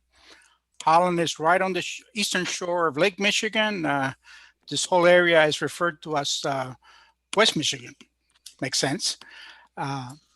We concentrate mostly in education. I mean, our members, of course, all have their own different programs, but we try to educate the public, especially youth, about astronomy, both as a hobby and a career, and of course, about preservation of the night sky. Okay. Our biggest project right now is we're building an observatory in cooperation with the Ottawa County Parks and Recreation Department. And I'm happy to say we'll be breaking ground in about 2 weeks. Fantastic. Okay, I'm going to share screen now and go to the random number generator here. You see 1 through 827, and I will generate a number. It is number 747. You have that, Terry? I will have in a minute. Okay, if you need time, we can go on to the next Let me prize. see. Yeah. I think I will, just a minute. I should have it shortly. Yep, I will. Okay. Is Jeffrey Padell. Somebody, we will contact you to we will put the club in contact with you. Yeah. And Congrats. so, Congratulations on that. The next one we have is from the Paul Hummel Astronomy Club of Boulder. And we have Alexandra Witzy with us. Are you here, Alex? I am, yes, and I'll share my screen if we can do that for a sec. Okay. can you do the number first? Yeah, Chuck? let me do the number first, Alex, and that'll give her time to look it up, okay? Okay. I'm sorry. Excuse me, just 1 second. Okay, I can't do it while you're sharing. Can you unshare Okay, for a well, second? Yeah, Okay, I just did. Okay, sorry. Thank you. Okay, the random number generator's coming up and the number is 329. All I'll right, thank you very much. I'll stop share. Apologize for interrupting. Alex, go ahead. Yeah, no worries. I'm Alex Witzy. I am with the Paul Hummel Astronomy Club of Boulder, which is a very small, very recent astronomy club in the foothills above Boulder, Colorado. We basically are based at a church camp in the foothills above Boulder, Colorado. Paul Hummel was a rancher here in the 50s who donated his land to two church camps out in the Front Range. And there is a late 1950s era dome with what is a very dead 12-inch f7, I think, Criterion Dynoscope. I didn't even take a picture of the scope because it was in such bad condition. We just basically trashed it out. We have a long-term goal of restoring the dome and replacing the telescope with something like a little bit more manageable. There are a lot of challenges ahead of us. The dome is very leaky. Most of our membership are in their 80s and we don't have a lot of fiberglass expertise. So who knows if we'll accomplish this, but in the interim, we have been holding neighborhood star parties, which are a lot of fun and quite successful. You can see that the dome, which is not in great shape, but also one of the star parties off on the right with some of the scouting kids. So there's a number of church camps that come through every summer, and we do star parties for them, as well as star parties for residents of our neighborhood. And you can just see in the lower right there, view from inside the dome. We have a very nice spot at about 7,800 feet overlooking the Boulder Valley. And our door prize is copies of Annals of the Deep Sky. My husband, Jeff Knipe, is the author. And we're happy to support ALCon in its efforts to educate folks about everything. So thank you. Thank you, Alex. And Terry? Yep, thank you. That's really interesting. It's so nice to hear about all the clubs and what's going on and actually meet some of the people. So thank you very much. And our winner will be George Fleener. He will win the signed set of Annals of Deep Sky. So thank you very much. Well, thank you again, Alex, for a generous donation, and Frank, you too as well. And we have one more door prize to give out, and Don will be back with us. This is from the Chester County Astronomical Society, and let me do the number drawing first of all for that, and the number will be 177. Thank you. Now we'll stop sharing and turn it over to you, Frank, to tell us about the prize and your club. You mean me, Don, right? What did I say? I'm sorry, Don. Yes. Sorry. Okay. So let me talk about the prize first. It is not my Quest Star. That is mine. And please correct with me. But a pair of 20 by 60 astronomical binoculars that did come from Explore Scientific, by the way, I'll mention. Thank you. And so these would be a really nice gift for some, or door prize for somebody. But our club, if you drew a line west from Philadelphia and north from Wilmington, Delaware, right about where they cross is where we meet. And that's at Westchester University. And we're going to start our meetings again in person in September, and we're going to finally start our observing gatherings. But we have about 130 members, and we've grown substantially the last couple of years. I know because I'm treasurer, so I keep track of all that. Our main focus is outreach. We work with a couple, we have sort of sister clubs in the area, but our main, and everyone does outreach, but it's what our club really does a lot of. We hold events for like Girl Scouts, Cub Scouts, libraries, senior living facilities. We work with the local cities, townships, and the parks departments, and we even work with a local state park to do outreach. And I won't know I'm mentioning our club newsletter has won the Mabel Stearns Award 3 times. Our club, it was created back in 1993 by a wonderful man named Edwin Lurcott. He worked with the astronomy professor at Westchester University. Ed is in his 90s and he still goes and attends our events, and he sets up the club 20-inch reflector telescope at the senior facility where he lives. So he is just an amazing, inspiring man. So beyond outreach, we have a few people who dabble in astrophotography. We have our club president, Dave Hockenberry, is really a master. Our club enjoys camping together at Cherry Springs State Park. Some of us attended StarQuest at Green Bank Radio Observatory, which was an amazing event. We plan to go back next year. And this year, for the first time, we're going to have a number of people attending the York County Star Party, which used to be the Mason-Dixon Star Party. So we love getting together with our club members. We have a lot of fun together, and hopefully someone will enjoy these beautiful binoculars. Well, thank you, Don. And Terry, who will enjoy them? Yep, Liz Dean will be enjoying those binoculars. Okay, well, we're going to take a 10-minute or about a 6-minute break right now, and we'll be back in just a moment with Dr. Richard Gott from Princeton University. Okay. Thank you. Okay.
Scott, we can't hear you. That's right. How about that? That's That'll better. work. That's better.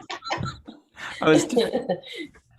Anyways, there was a great question by Billy's Astro watching on YouTube, and he wanted to know how do people get started to build an astronomy club, you know? And so I thought that who better to answer that than the executive officers of the Astronomical League that has the world's largest federation of astronomy clubs. Well, I'll start, and Chuck can join in when he can here. You know, we have talked to a lot of people, and it depends. A lot of times we have some after-school clubs that kids have gotten together because they had the same hobbies. They enjoyed science. And then as far as adults, a lot of times it really starts that way. You will find one or two people that will get together or be at a same conference. And as you know, a lot of our astronomy conferences, we meet the same people. I mean, we grow just as the league has this year, but you meet the same people that are interested in the same things a lot of times when you're at these conferences. And it really, I think, comes together more from that, from a general same interest, and people that say kind of have this vision. Got to be more than just us. Alan, were you wanting to say something? Oh, okay. So Chuck, you can jump in there if you have any different thoughts about that. Well, I think we'll cover it a little bit later, if we might, because we have a schedule to stick to. And I think one thing that I've found, I will say, is that when you get one person in a community interested in astronomy, clubs can form. Sometimes it's just a matter of getting a telescope into the hands of a high school student. And they get interested and they get friends at school who are interested, and boom, you have a new club. Connell Richards can tell you all about that. He'll be speaking a little bit later about how to attract young people to astronomy, and that's certainly the future of our organization. So I encourage you to look forward to his talk. Right now, I would like to introduce our next speaker, and it's a great honor always to introduce this particular speaker. I've known Richard Gott since I was 11 years old, and he was 12. We met at the Louisville Junior Astronomical Society in 1960 in March, even though the date. We've had phone conversations on the 50th and I think 60th anniversaries of those calls of that event. We used to teach a group of under 12 kids called the Stargazers in Louisville. And we both attended an ALCon together in Milwaukee in 1965. And we traveled extensively together. We took an 11,000-mile road trip around the US and Canada in 1967. And we traveled in Europe together in 1969. And he honored me with being best man at his wedding when he married his wonderful wife, Lucy. Richard is a graduate of Harvard College in physics, summa cum laude. He went on to get his PhD at Princeton, and his doctoral thesis won him the Trumpler Prize as the most outstanding astronomy thesis, PhD thesis in astronomy that year. He is a specialist in general relativity and cosmology, and received a great deal of attention, even in Time magazine, for discovering an exact solution to Einstein's field equations of general relativity for the geometry surrounding two moving cosmic strings. This is of interest because it would technically permit time travel to the past, and that's why Time magazine took such interest in it. He has written a book called Time Travel in Einstein's Universe, which I highly commend to you. It's a wonderful book, and that's just one of many that he's written, and we'll talk about a couple of those in just a second. He was also the first to propose the idea that bubble universes could form from quantum tunneling during a period of inflation, creating what we refer to today as a multiverse. And his talk today will be on that very subject, the cosmic web as it's come to be known. He also joined with Michael Jurich to form an incredible map of the universe. It's a logarithmic map of the universe with perfect local shapes that got very serious attention from a number of sources when that came out. And I believe a hallway at Peyton Hall in Princeton is actually decorated with this very map. It's an incredible thing to see. Richard, let me share a screen here for just a second, has 2 books out right now. One, whoops, wrong one, excuse me. 1 second. Let's try that again. There we go. One book that he has coming out right now is Welcome to the Universe, a brief welcome to the universe. This is a shorter version of a recent book that he wrote with Neil deGrasse Tyson and Michael Strauss. And can you see the link there? Yes. To the book. And another book that he has coming out is Welcome to the Universe in 3D, which involves a lot of images that were created with the help of Robert Vanderby, one of Richard's friends, who helped with a lot of incredible 3D images that I think many people will find interesting. And so, without wasting any more time, it is my honor, as always, to introduce my friend, Richard Gott. Thank you, Chuck. If you would put me up on the screen. Am I on people's screens? You are. Oh, okay. I still have the book here that I got when I was 8 years old. And I attended a Stargazer group that Chuck referred to that was organized by Mrs. Virginia Lippard in Louisville. And Chuck and I belonged to the Louisville Junior Astronomy Society, which organized that and taught that astronomy classes there. I'm going to lean over. There's my telescope. This is where it lives in my house. It's in the dining room. I use that to observe Mars on this last opposition. So I'm living proof that astronomy is a lifetime interest, and you can find some lifetime friends like Chuck in the Astronomical League. So I want to thank Chuck and all the people that worked on producing this virtual convention in the middle of a pandemic to do a wonderful job of promoting astronomy in these times. So I'm going to talk about the architecture of the universe today, and it's a story about the Cold War. It's a story about a high school science project, and it's a story about how a generation of astronomers, both theoreticians and observers, found their way to an understanding of how the galaxies are distributed in the universe. And let me go to my, bring up my graphics here. I'm going to share my screen and share. And there you go. There's my talk, and we will go to slideshow. Why is it not going to slideshow? There it goes. Okay. So the story starts with Hubble. This is a picture of the Rosette Nebula. This is a gas cloud in our own galaxy. It's forming some stars. And I've put the moon up in the foreground to show you how big it is in angular size in the sky.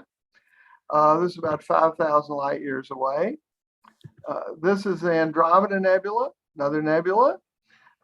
Many people thought this was another gas cloud in our galaxy, but Hubble found that there were very faint Cepheid variable stars in here, which put it at an enormous distance, far outside of our own galaxy.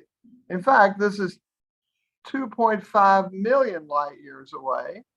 And given this angular size, of about 3 degrees here. And at that distance that Hubble had found, this was a object that was as big as our galaxy.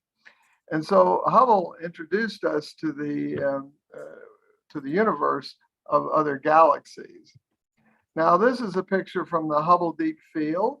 This is from the Hubble Space Telescope, which was named after him. And in this picture, you'll see there's 10,000 galaxies in this field, and everything you see in that picture is basically a galaxy. And I put the moon in the foreground and Mars and Saturn to show you the angular size of this. This is a tiny little region of the sky. There's 10,000 galaxies in this sample. If you extrapolate to the whole sky, that shows you that the Hubble Space Telescope within its range is about over 200 billion galaxies. And the most distant ones here, little tiny ones in the back there, are about 13 billion light years away. So, but that wasn't all Hubble did. Hubble also found that the universe was expanding. This is a paper that he did with Humison in 1931 that showed a linear relationship between the recession velocity of a galaxy measured by the Doppler shift in its spectral lines versus its distance from us. The further away a galaxy was, the faster it was expanding away from us. And this is like having raisin bran baking in the oven. And the raisins all move further apart. If you sit on a raisin, you see a raisin here, then there's one twice as far away. That raisin that's twice as far away will be moving away from you at twice the speed because there's twice as much bread between you and it that's expanding. So this line here represents a uniform expansion like that. And it's this picture, this diagram that convinced Einstein that the universe was expanding. Now, this could all be understood in terms of the Friedmann Big Bang model based on Einstein's original equations of general relativity, which he published in 1917. This is Friedmann's Big Bang model 1922. It's a dynamical model. And we're showing, as this is a space-time diagram, we're showing just one dimension of space here. It's the circumference of this football shape. And time is going this way. So we got one dimension of space and one dimension of time we're showing. And the only thing that's real here is the pigskin itself. Forget the outside of the football, forget the inside of the football. It's just a surface here. And if you look here, it has a small circumference. It gets bigger and bigger with time. Starts with a Big Bang, a point at the beginning, expands, reaches a maximum expansion, and then comes back together in a big crunch. You do not want to be there at the big crunch. So the world lines of individual galaxies, their paths through space-time are the seams of the football. And originally they start out moving outward away from each other, but their mass causes the space-time to curve. And this curvature causes them to bend back toward each other. They're going in as straight a possible lines as they can. They're going in geodesic straight lines in the surface, but they're drawn back together in the big crunch because of their gravitational attraction. This is how gravitational attraction works, says Einstein's theory, through curvature of space-time. Now, George Gamow in 1948 said, well, if you compress the universe, go back in time to the Big Bang, it's going to be very hot. It's going to be filled with thermal radiation. And with his students, Herman and Alpher, they pointed out that this thermal radiation would be still batting around in the universe today, only greatly cooled off as the universe expanded. And so this radiation was actually discovered in 1965 by Penzias and Wilson. And that's what convinces people that the universe did start with a hot Big Bang at the beginning. And I worked for Penzias and Wilson after their discovery, and I was able to use the radio telescope that they had that measured the microwave background and discovered it. And so I run the telescope at night, and I could turn the telescope and point it toward the moon and observe the thermal radiation coming from the moon. So it was exciting for me to get to use the telescope that had seen further in space and further back in time than any other telescope at the time. Now, how are the galaxies distributed in space? This was a question, and here's Fritz Zwicky. He was an expert on clusters of galaxies. People knew that galaxies were in clusters, and he made a big catalog of clusters of galaxies. I knew him at Caltech, and there were, if you came to give a colloquium at Caltech, there were two people you were afraid of. One was Richard Feynman, the other was Fritz Zwicky. Richard Feynman might raise his hand at the end of your talk and say, but that theory violates energy conservation, doesn't it? And Zwicky would always raise his hand and say, but I discovered this first in 1934, and he would give you the reference for the paper. And when you looked up the paper, by golly, he had written a paper on that subject in 1934. So he's quite a character, as you can see here. And this is his work on the Coma cluster. This is the hand-drawn picture of these are points or galaxies of the Coma cluster made by Zwicky in 1934. And you can see it's a centrally relaxed structure. It's like a globular cluster. It's in gravitational equilibrium. And this is receding from us at a velocity of 6,700 kilometers a second. But the galaxies in the cluster have their own orbital velocities around the center of the cluster. You can see these as individual peculiar velocities of the galaxies, which Zwicky could measure. And he measured those, and from that he could determine the mass of the cluster of galaxies. And he found that it was several times larger than the mass of the individual galaxies. So there had to be some extra mass there, which he called dark matter.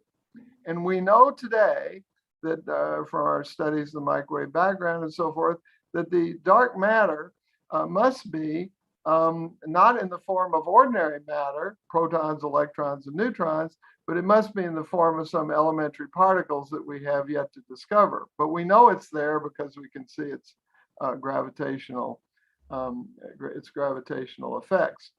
So we knew that there were clusters of galaxies. And here's a picture from the Sloan Digital Sky Survey of another cluster of galaxies, the Perseus cluster of galaxies. So how do these clusters of galaxies form? This is a picture from a paper that Martin Rees and I did based on some earlier work that Jim Gunn and I had done. A cluster of galaxies starts out near the Big Bang as a slight density excess, a slight density perturbation in the early universe. And because there's extra mass in this region, it's more gravitationally attracted to itself than the rest of the universe. And so it decelerates more than the rest of the universe. So the rest of the universe is expanding like out here. And this is slowing down more than the rest of the universe. And it's slowing down and it finally stops. And this cluster starts to contract. And then with time's going up in this diagram, and then it reaches equilibrium. And region just outside of the cluster will fall in and form an envelope, loose envelope around the cluster. And then still further away, there'll be material that is slowed down and is just now at the present epoch falling back in. And this is the case in the local group of galaxies where the Andromeda galaxy that you just saw is actually coming toward us because it's falling back in toward us. And it's due to hit the Milky Way in about another 4.5 billion years. So this was the idea of forming galaxies in clusters of galaxies from small density enhancements in the early universe. And so Jim Peebles, who was sort of the leader of the cosmology school in America, postulated that these clusters of galaxies would form like meatballs, in a low density soup. Galaxies form this way first, and then by this collapse process, and then the whole cluster collapses. And then clusters will be pulled slightly toward each other to form superclusters of galaxies. And this was a picture of high density meatballs in a low density soup.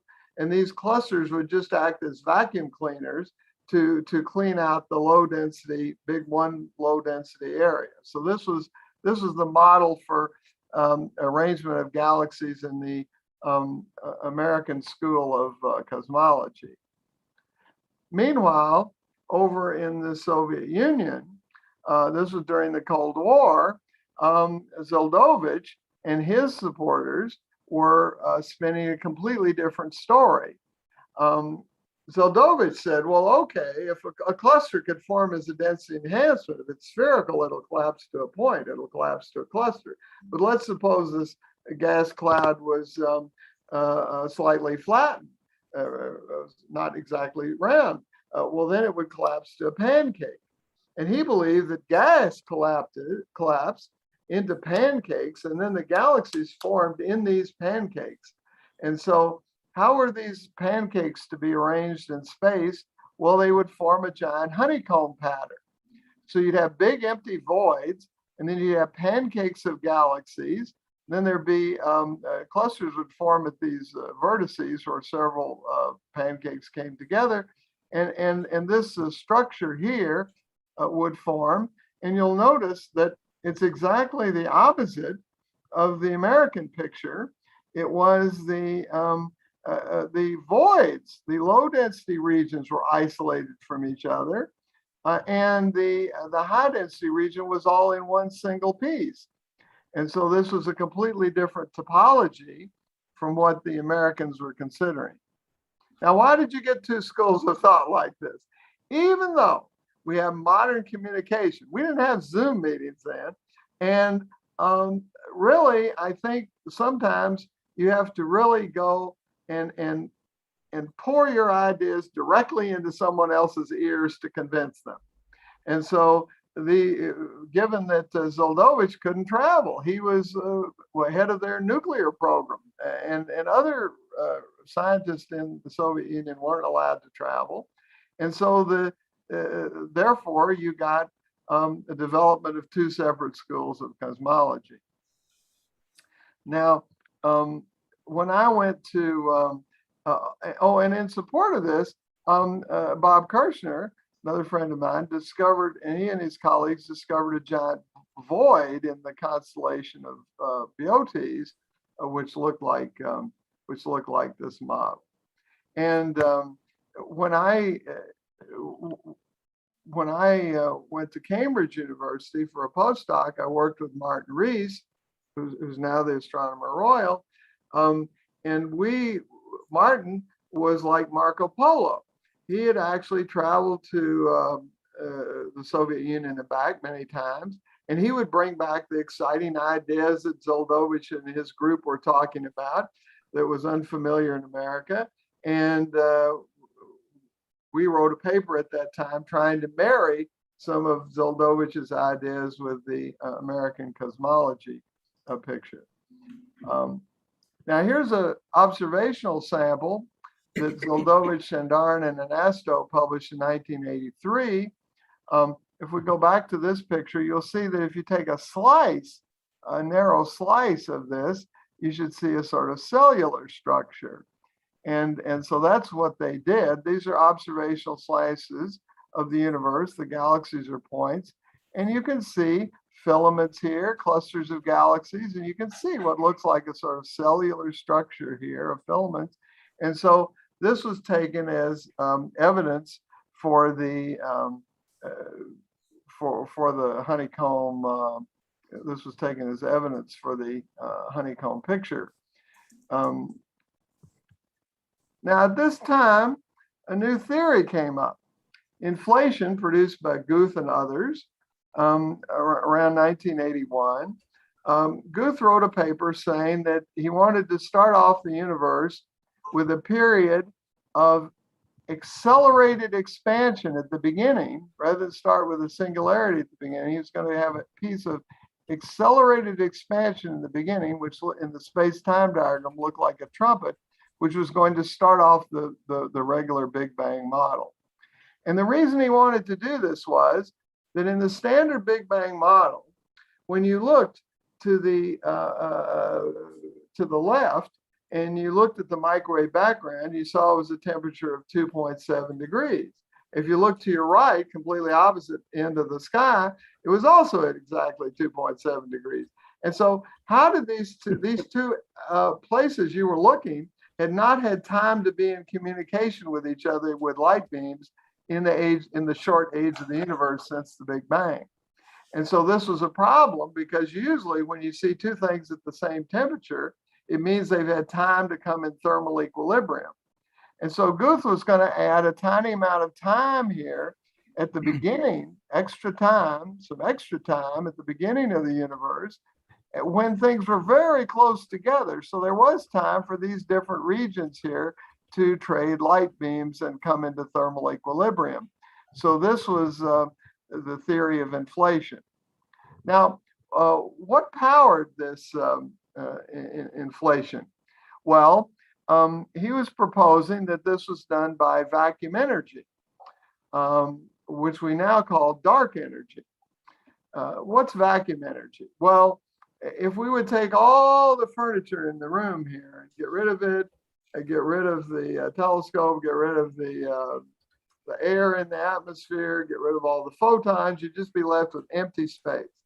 Now you might figure that empty space, that vacuum, it's zero energy density, but it could have a positive energy density because we've discovered the Higgs boson particle, and that's connected with the Higgs field, which permeates all of empty space and gives particles their mass. And so the Higgs field and fields like it are capable of producing a non-zero vacuum energy. Now, one thing you would like, a property that you would like the vacuum of empty space to have would be that special relativity property of Einstein's that you could not establish a standard of rest. So that means that two rocket ships passing through this empty space at different velocities should see the same amount of vacuum energy. And the only way that that could occur through the arithmetic of special relativity is if that vacuum energy were accompanied by a pressure, a negative pressure of equal magnitude in all directions. And this is sort of like a universal suction.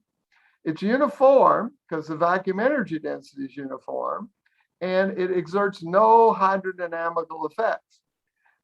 We know that we're living in a room with 15 pounds per square inch of atmospheric pressure, positive pressure, but we don't feel it because it's uniform.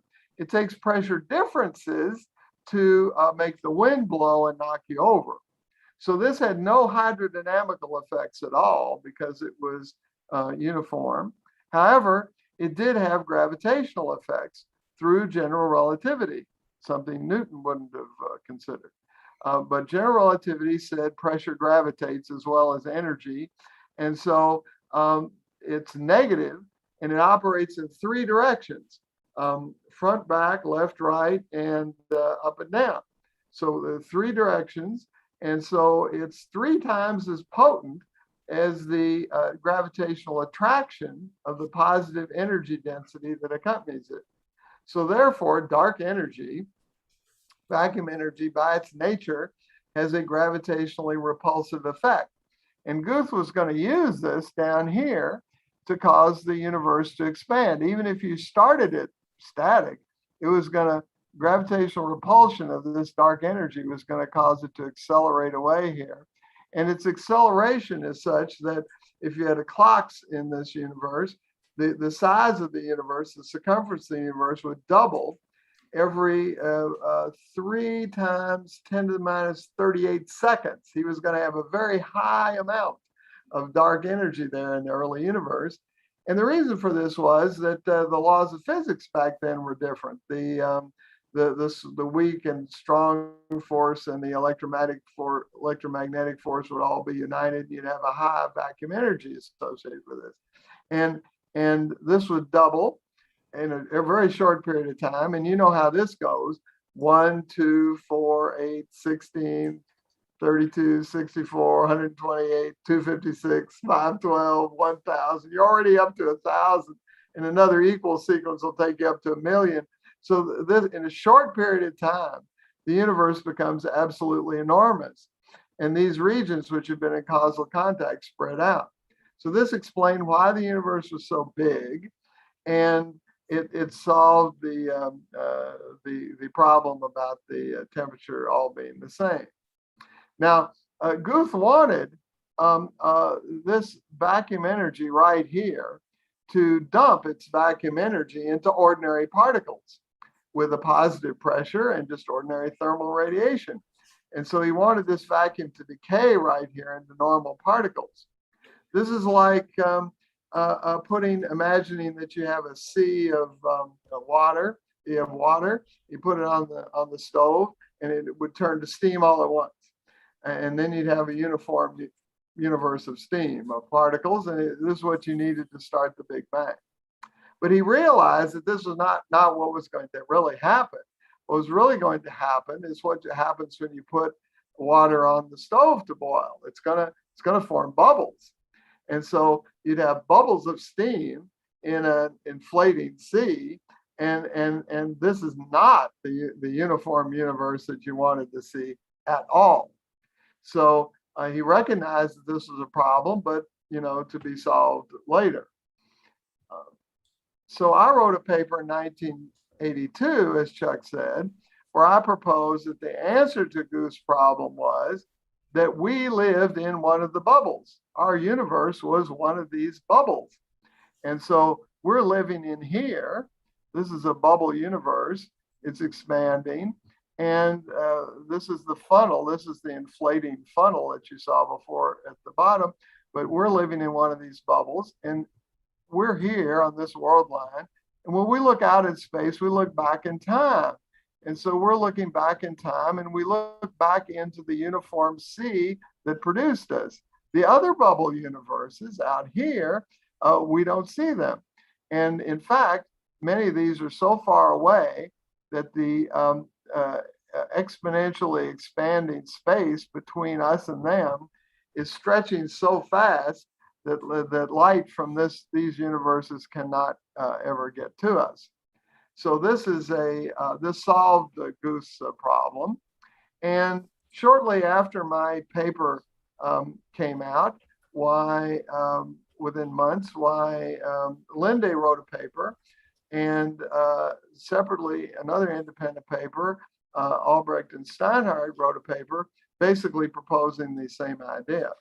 And they had detailed particle physics scenarios for explaining how that would explain how it was natural for these bubbles to form. And this whole thing was, this thing is known as the multiverse today, with many bubble universes. And this was called became known as new inflation, and it did solve Guth's problem.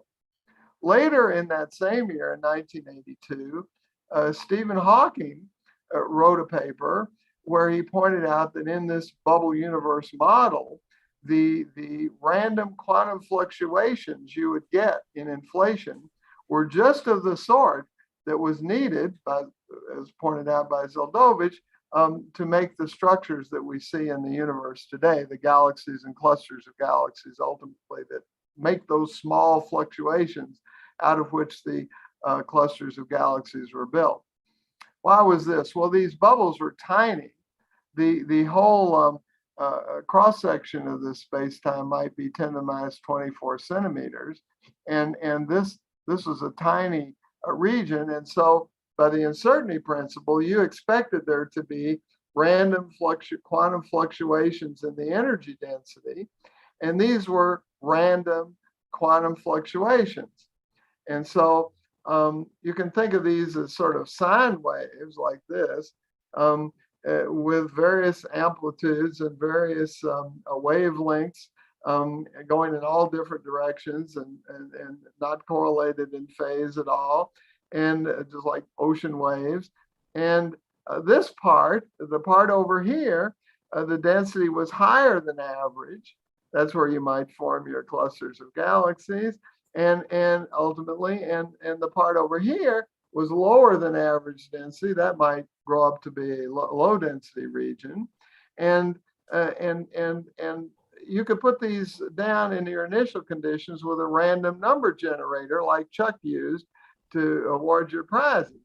And so if you flipped the random number generator, just put a -1 in front of it at the beginning, you get an equally good random set of waves, but they would all be the opposite. So every region that was originally a slight density excess or above average density would turn into a below average region, and vice versa. So that showed that the high density regions and the low density regions had to be interchangeable.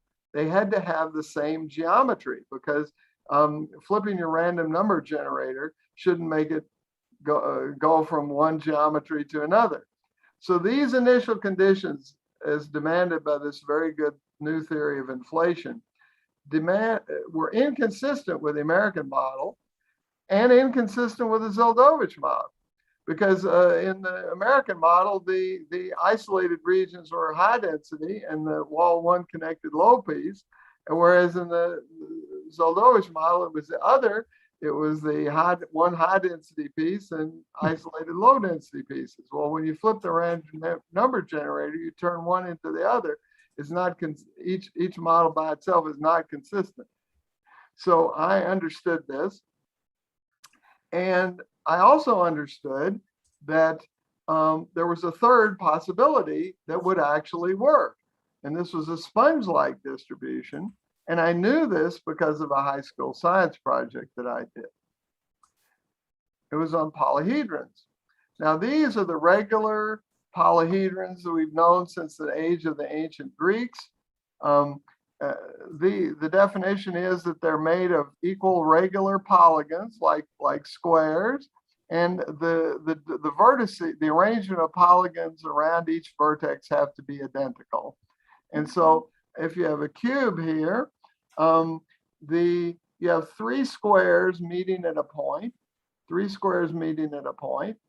and each square has a 90-degree angle in the corner, as you know. So the sum of the angles around this point are 270 degrees. That's less than the 360 degrees that you get on a plane. It's a signature of positive curvature. This has curvature like a sphere. And so all these polyhedrons, all these five, have less than 360 degrees around a point. And these are the only ways to do it. So we've known those from the days of the ancient Greeks. And when Kepler came along, he's the guy who invented the elliptical orbits that were so useful to Newton. Kepler said, no, I got three new polyhedrons for you. Here they are. They're the regular planar networks that we know. They just are polyhedrons with an infinite number of faces, and they're flat.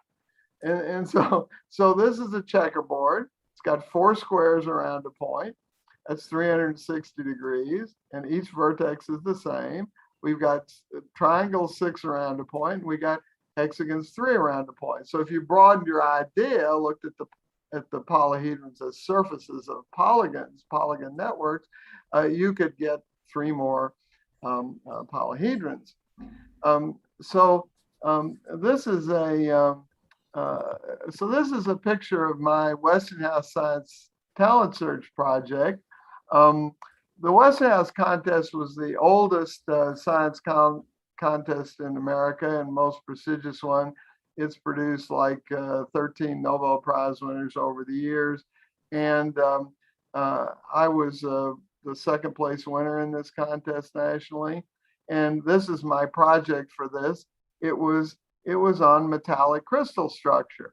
And I was relating the structure in metals. In this case, it would be sodium.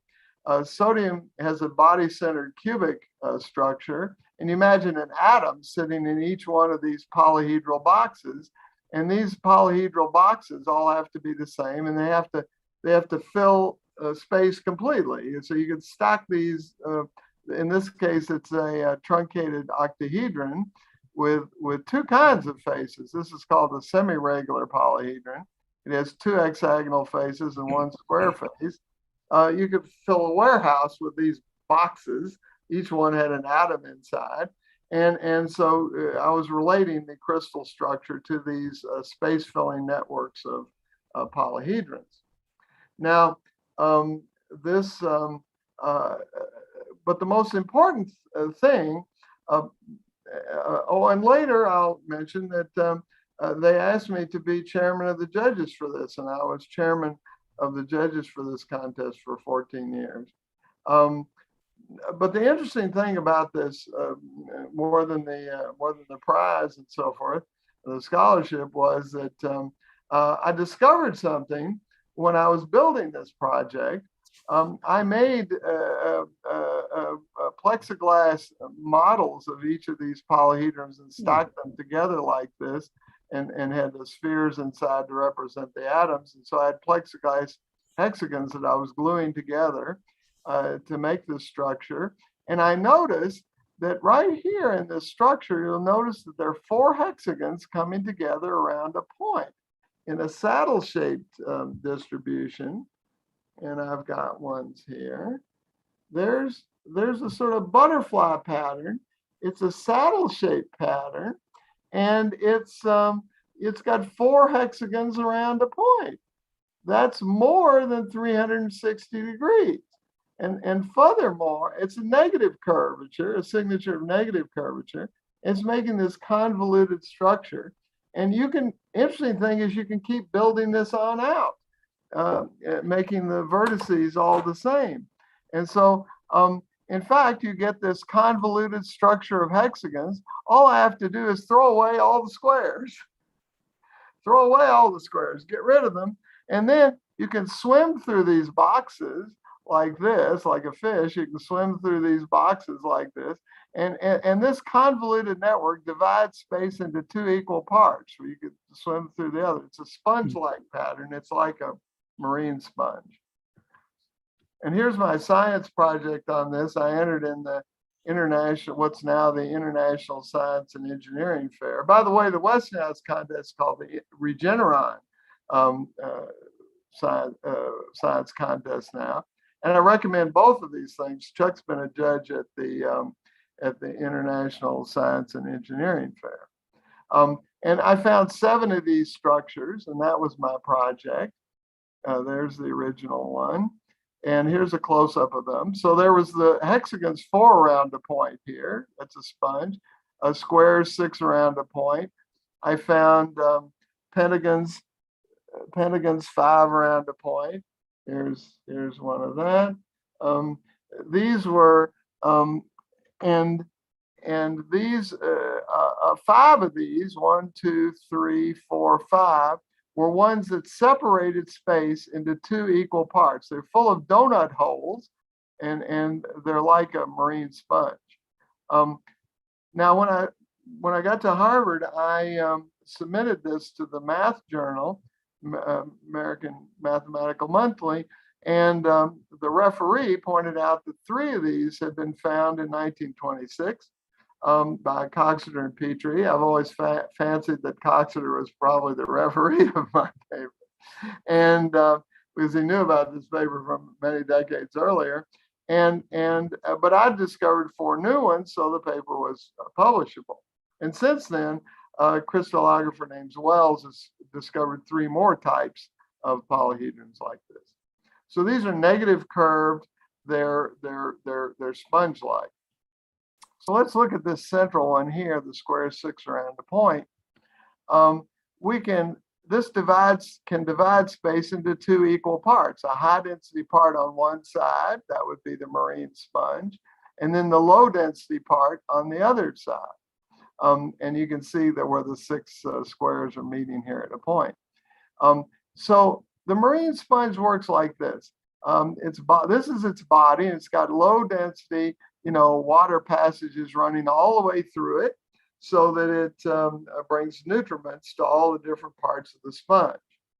Now, if you took concrete and poured into this water and it's solidified, and then you took acid and dissolved away the poor marine sponge, you'd be left with this. You'd be left with a concrete sponge, the original low density things. So now you've got a concrete sponge with air passages going through. This is the same identical kind of structure.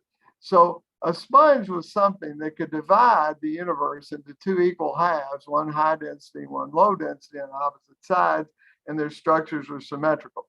So this is how your initial conditions had to be in inflation. So I got together with Malat, who was a in-body simulator, and Mark Dickinson, who was an observer, and we wrote a paper called The Sponge-like Structure of Large-Scale Structure in the Universe. And this were our initial conditions. This is the high density part of our big cube that we simulated. And this is the low density part. This is the part that's above. And mind you, these are tiny fluctuations here. This is a very, very slight fluctuations. But you'll notice the high density parts are indeed, as we expect, a random sponge with holes here in them. And you can see it's all in one connected piece. And the low density part likewise is in one connected piece with holes. It's interlocking with the high density part. These were the initial conditions. And then the final conditions, we evolved it for equivalent of 13 billion years on the same 13.8 billion years. And then you get high contrast, you get clusters and filaments connecting clusters. And this is the high density part. We're smoothing the data over about 24 million light years here. It's like taking a county survey of population in the United States. You're not interested in the fact that these are points, but you're interested in what the density of these points is as you move through space. So if you smooth on appropriately large scale here, you will recover the initial conditions that you had, but these are the contrast in this picture is quite high. Still, this is the median density contour, where half the volume is on the high density side. And here's the low density part, the other half of the sample. And you'll notice the hole here, and these fit together to make the whole sample. And so these, the galaxy survey that we have here, if we smooth it and we take the median density contour, we will find the topology of the initial conditions. And so what we did here was with Dickinson, this is a real observational sample. Our galaxy is here. The Virgo cluster is in this region. And this high density region is all in one connected piece. And the low density regions all in one connected piece. We got a hole over here. This has 3 holes in it, and you can see one of them here. And so these are again interlocking, and again exactly the conditions you'd expect from inflation in the first rather small sample that we looked at. Now we also did a topology study of the what the Zildovich model would look like, a honeycomb, and we found that the median density contour in that model, that picture I showed you, would look like this. It looks just like Swiss cheese. The high density region is again in all one piece of Swiss cheese, and the voids here are separate. Here's the low density half of this model right here, and you'll see that these are clearly isolated. They have positive curvature and they're isolated from each other, these voids, and the high density part is all in one piece. This is not what we were seeing in the original CFA survey. Now here I am with David Weinberg. We're looking at these simulations, and we made 3D pictures. And so we made red and blue 3D pictures, and we could look at them with 3D glasses like you'd use in the old 1950s science fiction movies. Now, about this exactly the same year that we came out with this paper on sponge-like topology, De La Plante, Geller, and Hooker did an extensive slice survey, Earth's down here, and they found this pattern, which was very much like the ANASTO results. You could see a cellular structure here and filaments and clusters. And this is, Geller and Hooker took this to be like a froth of bubbles, which is exactly the same as a honeycomb structure. So when this picture came out, it tended to support the idea of the honeycomb structure. They then did 3 slices. They made it a bit thicker, and one of these filaments stood out more than others. They called this the Great Wall, after the Great Wall of China. And I saw this picture in a conference in Rio, and I came back home to my graduate student, Changbom Park, and I said, you've got to drop everything you're doing, and you got to make the world's largest N-body simulation to for the first time, simulate a region this large. And so he did this with a 4 million particle simulation, which was a record at the time. And this is the simulation. This is the observational data set that you've just seen from De La Plante, Geller, and Hooker. And we put in inflationary initial conditions, sponge-like inflationary initial conditions, random quantum fluctuations according to what was predicted by inflation. And we used the new theory of cold dark matter by Jim Peebles, which said that the dark matter that Zwicky wanted was made up of heavy elementary particles that only interacted weakly with ordinary gravity. They only interacted basically by ordinary gravity with ordinary particles. And this explained a lot of things. And Peebles recently won the Nobel Prize for his general work in this area. Now, this was the first simulation that used cold dark matter that showed big enough to show that it would make structures like this. We found a filament in the cubicle sample that we did. We took a slice survey and just looked at it like Geller and Hooker would do, and with the same observational selection effects. And we found astonishingly similar patterns of this sort of cellular looking structure and filaments. But we knew, because we did analyze it 3-dimensionally, that this had a sponge-like topology. And so it showed that a sponge-like topology could produce a picture that looked exactly like this. We were also analyzing some real 3-dimensional samples. Giovanelli and Haynes had sample, and this is the high density half of their sample. And the Perseus cluster that I showed you a picture of is right in here. This is called the Perseus Pisces supercluster. It's a filament here. You'll notice a hole here in the high density region, like a donut hole. This is the low density half of their sample. If you add these two together, you get the whole sample. And you'll notice another hole over here. So the low density part is all in one piece. The high density part is all in one connected piece. They're interlocking, and this is a sponge-like topology. Now, when they finished making their complete 3D sample, Geller and Hooker invited us to examine it with our topology statistics. And so Changbom Park and Vogeli and I joined them to analyze this with our methods. And the Earth is here. The Great Wall of Geller and Hooker is right here. And in 3D, you can see it's a filament. You can swim around this to the other side. It's not a pancake, it's a filament. And you can see other holes in here. The high density part's in one connected piece, and then the low density part percolates through it. This is a sample in the south, which shows also the high density part in one connected piece.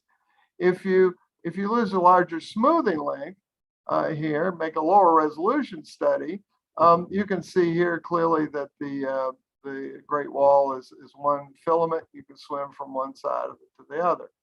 So this, when we examined this in 3D, we found that the the CFA observations of Geller and Hooker were indeed a sponge-like topology as we had expected. Now, I'm going to look at this part of it. I'm going to turn it upside down and show it here. This was done by Vogeli. This is the high density part here. It's all one connected piece. And there's a void in here. And he's put a computerized light in the middle of that void, red light, so you can see it illuminating the void. And you can see it's illuminating through tunnels leading to the other low density voids. You can see the tunnels are connected to other voids. And here is the low density half.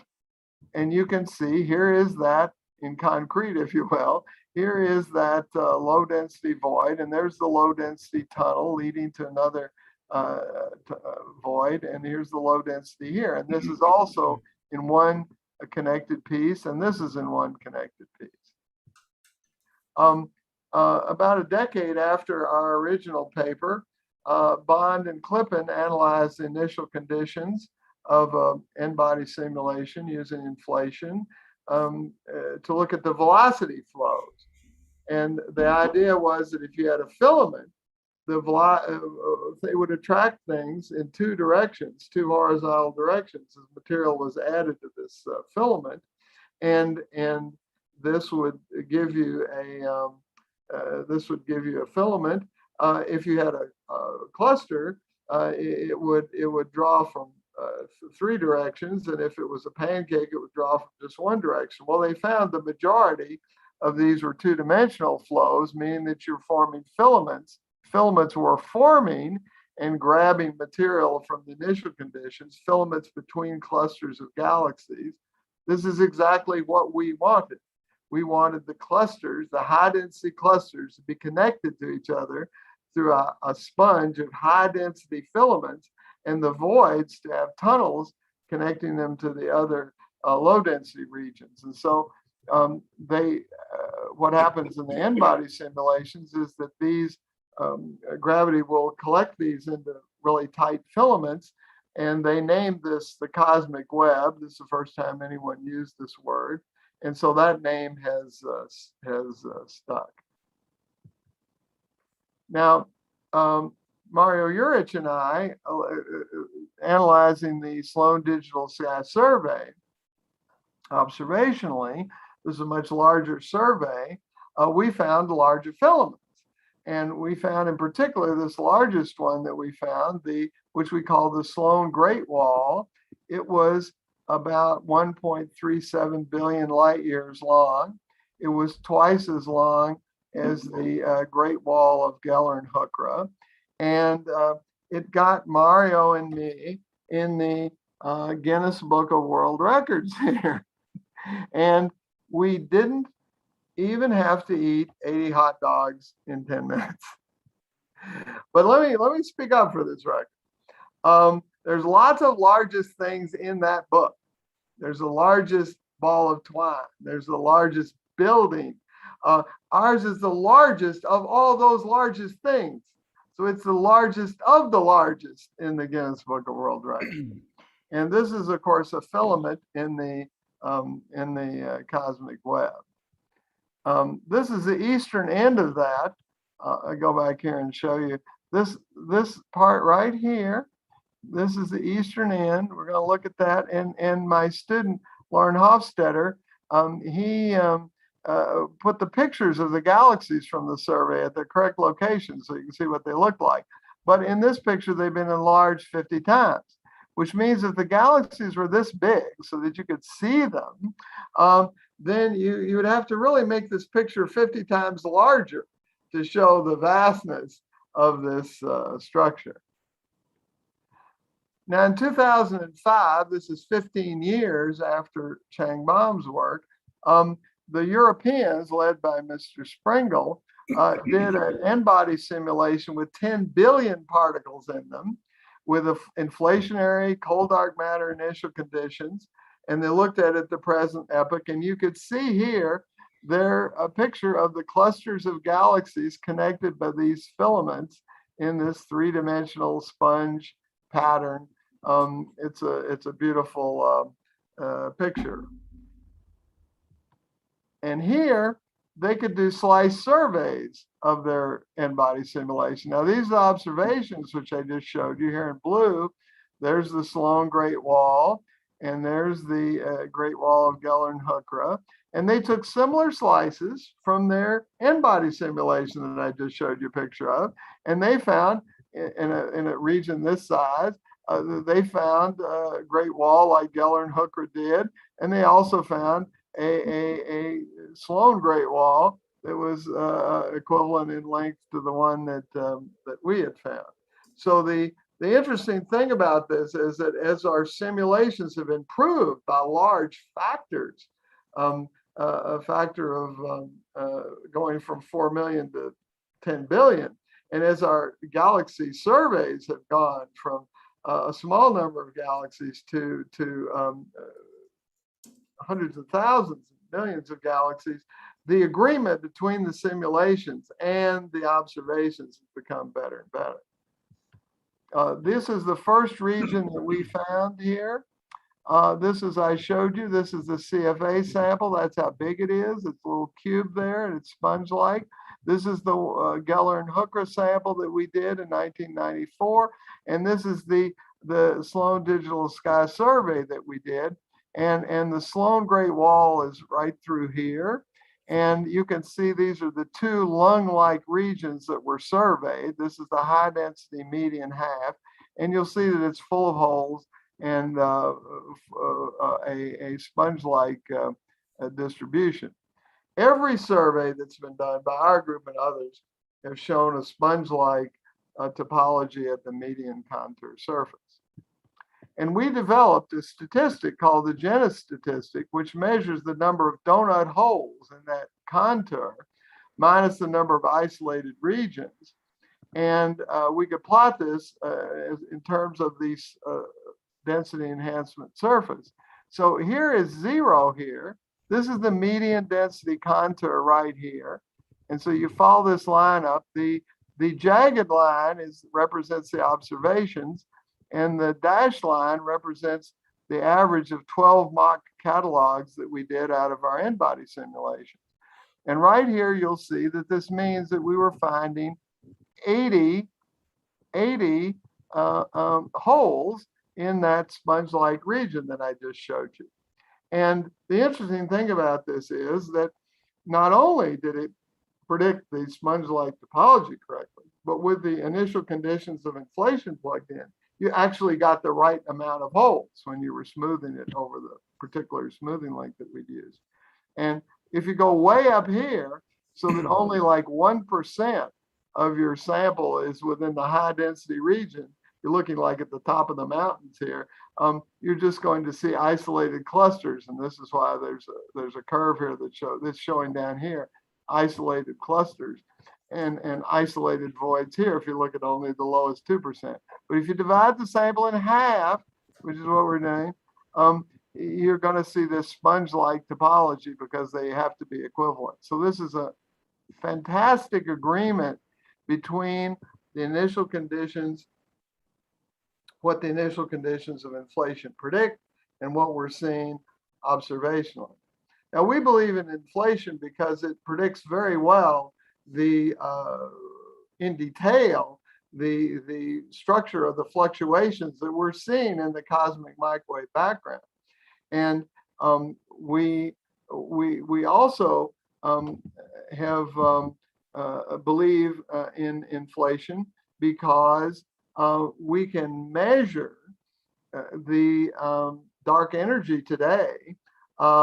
Studies of the microwave background show us what the geometry of the universe is like. That tells us what the density in the universe is. And so we have a density of dark energy that's vacuum energy that is 7 times 10 to the minus 30 grams per cubic centimeter. And the universe is expanding. It's accelerating its expansion. We're seeing we believe in inflation because we're seeing a slow motion version of it today. It's doubling in size every 12.2 billion years. and it has a negative pressure. You can determine that by looking at the dynamics of the universe that we have actually observed and plugging them into Einstein's field equations. So we're observing a low density form of inflation today. So here's our view of the cosmic web today. We have, this is a whole sky picture made by the 2MASS survey in the infrared. And this is the galactic equator across here, running around 360 degrees around the sky. And here's our galaxy in the foreground. We're in the galactic plane. So this is the galaxy, our galaxy in the foreground. And each point in here represents one of the 1 million nearest galaxies to us. And the colors indicate their distance from us. And you can see all the filaments connecting the clusters of galaxies in this sponge-like pattern. And so when you're looking at this, the important thing to remember is you're looking at the fingerprint of inflation, and you're looking at the largest structures in the universe. These are the greatly expanded fossil remnants of random quantum fluctuations in the first 10 to the minus 35 seconds of our universe. They're the oldest things in the universe, and they've given us some important clues as to how the universe began. Thank you. That's fantastic, Richard. I've received a question already about this. One person asked, are we at the edge of a high density region, since I believe we border on the sculptor void? Yes, we see some voids, and we're part of a big supercluster. We're part of the Virgo supercluster. So there's voids around us, but we're, as might be expected, we're in a galaxy, so we're likely to be in the high density hand.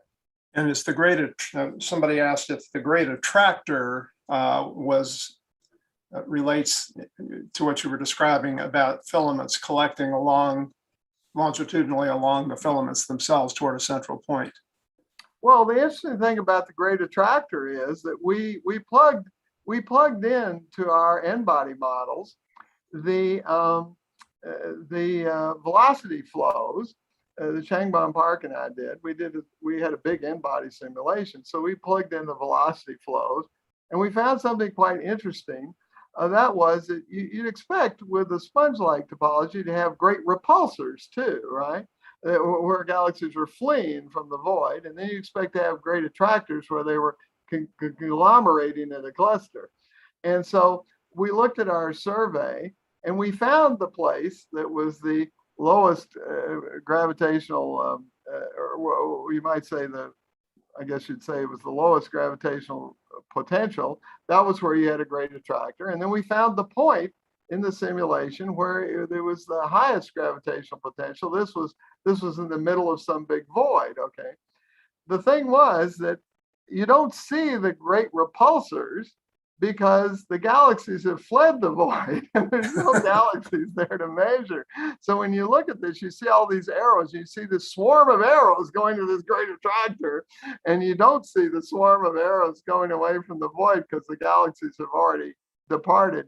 And so, in fact, when we plugged in our sponge-like topology, we got a series of velocity vectors that looked exactly like what the great attractor people were saying. The great attractor is real. I mean, there are clusters, and this is, you expect to see them. There is the Virgo cluster and thing. It's just that the clusters are connected by filaments and so. I have one more question for you. Somebody wants to know if our bubble universe or any bubble universes can collide. In the far future, yes. It takes them a long time to collide because the bubbles are forming very rarely. They're forming, I said, by quantum tunneling, and that's an exponentially rare thing.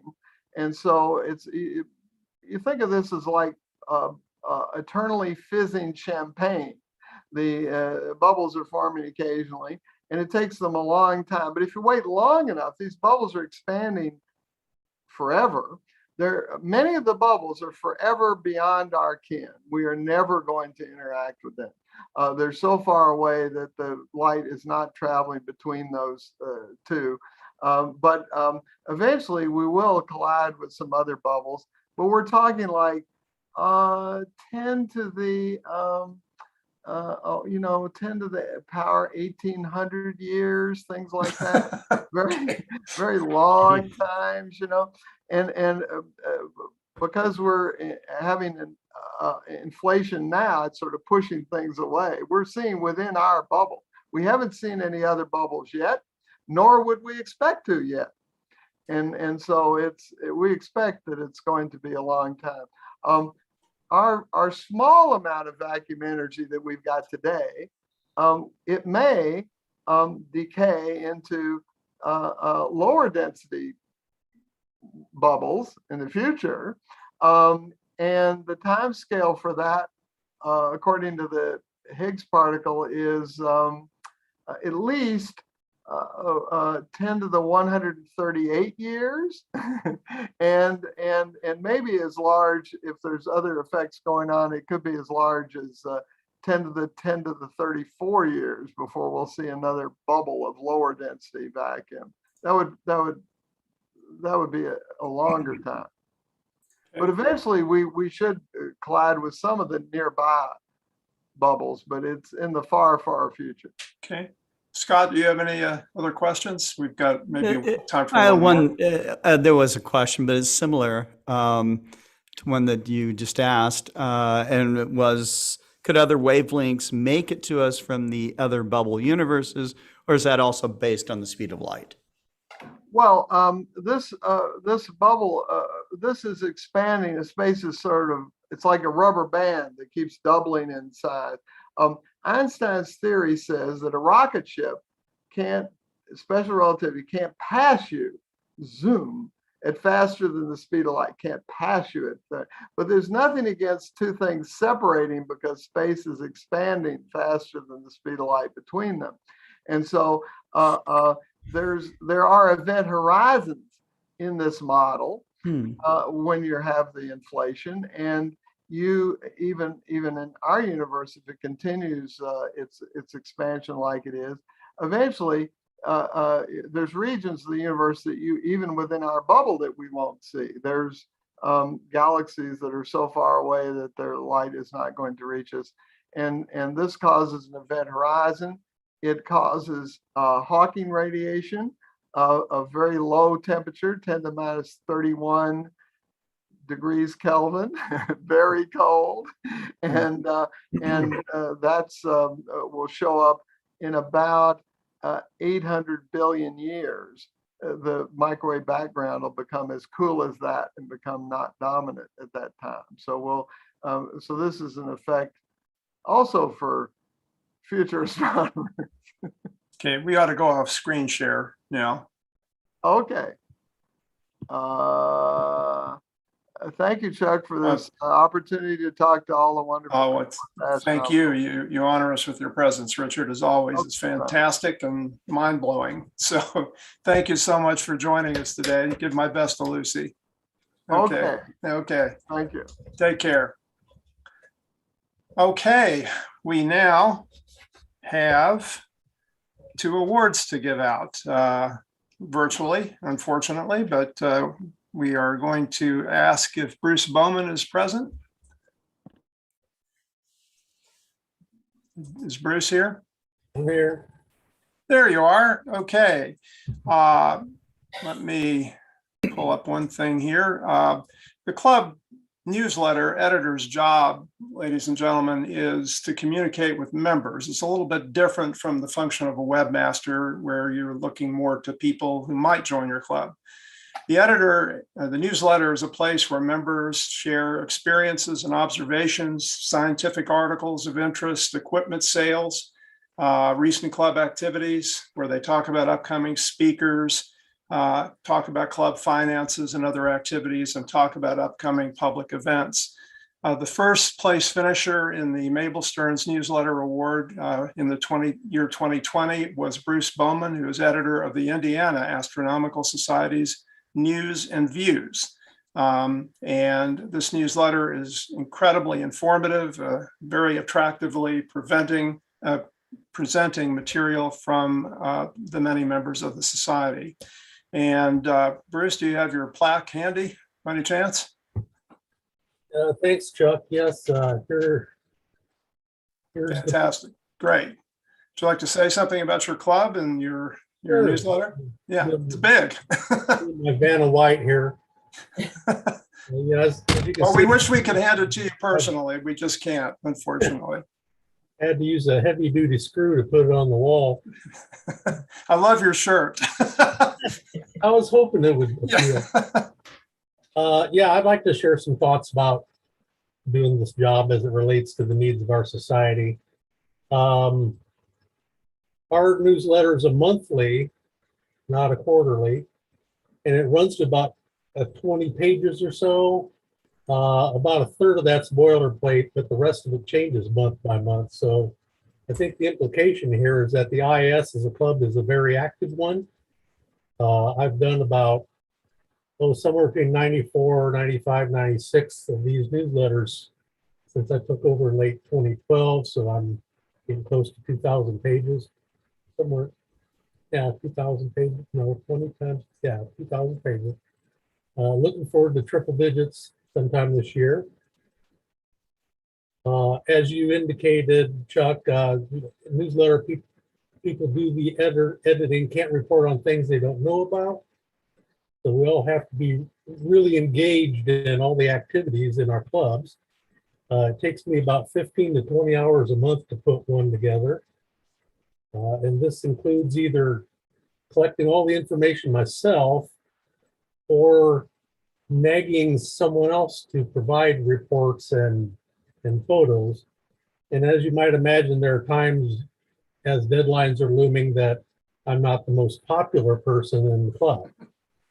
And everyone knows my deadlines aren't negotiable either. A flexible deadline is not a deadline. So now, somewhat contrary to what you said when you introduced me, our newsletter is actually freely available to non-members on our website. And I also happen to be the webmaster. We use this as a recruitment tool, let people know what does the IAS do. And somewhat ironically, our membership has actually grown during this pandemic. So I don't know to what extent the newsletter may have had something to do with it. As I prepare the newsletter, I often discover something that our board of directors has overlooked and needs action.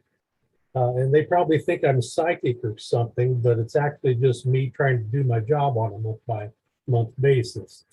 So the role is also very important with respect to providing this feedback to our board. So just kind of summarizing, when I took this job on, I really didn't know what I was getting myself into. But it's also very rewarding and has kind of become a labor of love. So I'd like to thank those on the board of directors and especially our president, John Molt, for nominating me. And most importantly, thanks to my long-suffering wife, Sissy, for putting up with it. Then congratulations to you on the award, Bruce. That's fantastic. Thank you. And let's see, Dale Teamy, are you here, sir? I am indeed. Oh, there he is. Dale is the newsletter editor of the Warren Astronomical Society's paper called the WASP, namely the newsletter of the Warren Astronomical Society in Detroit, Michigan.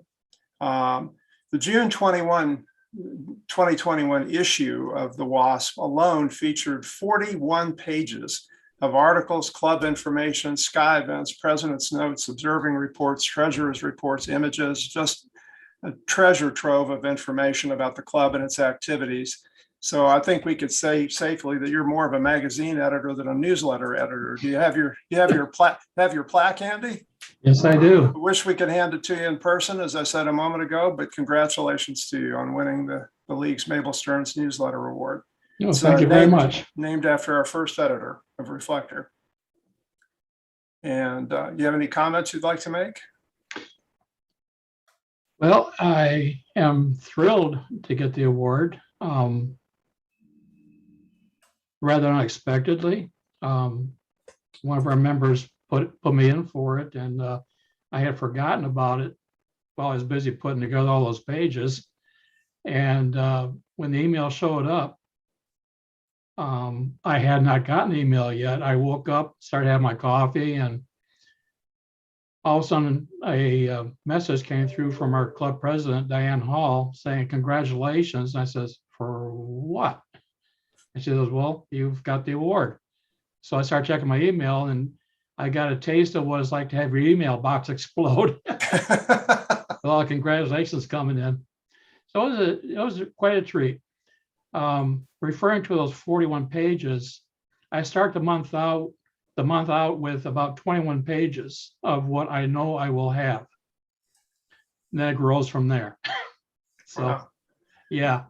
It's an incredible amount of work, and I've been to your club several times and hope to be back sometime soon when this mess is over. But the virus prevents that for now. But nonetheless, congratulations to you. It's just a fantastic job and an amazing paper. And congratulations to all the members that contribute to it. Without that, I just have a pretty looking brochure. Well, apparently they appreciate it. They do a great job. I've no doubt that's the reason your club has grown. Thank you again. Well, thank you. Okay.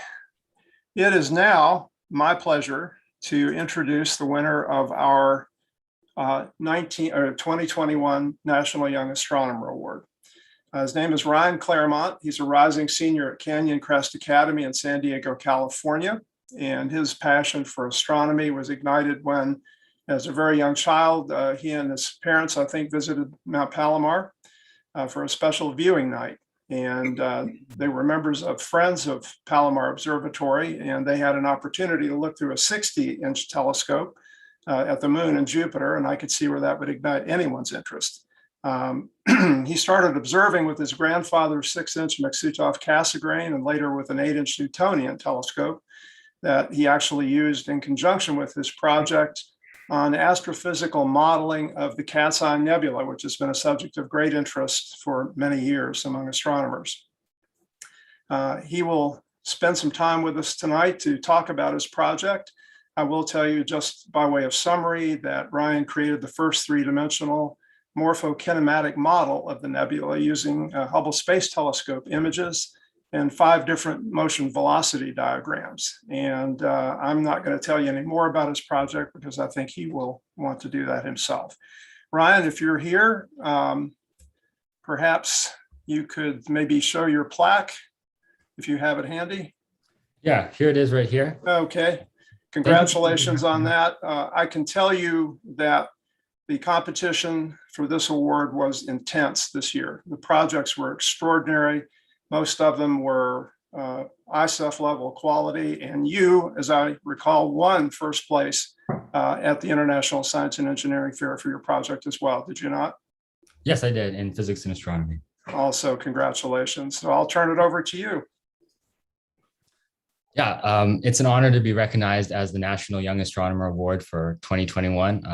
I really enjoyed doing the project, and I want to thank the Astronomical League for hosting this competition to encourage high schoolers to pursue research in astronomy. So with that, I'm going to go into explaining my project.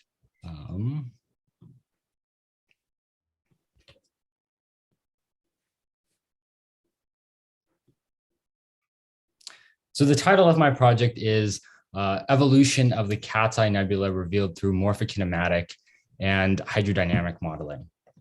And I'm going to first start out with the video that I used for ISEF. And this gives a kind of overview of the project. This is what the general public would kind of see at ISEF, and it gives you a good idea of what I did in general. My name is Ryan Claremont. And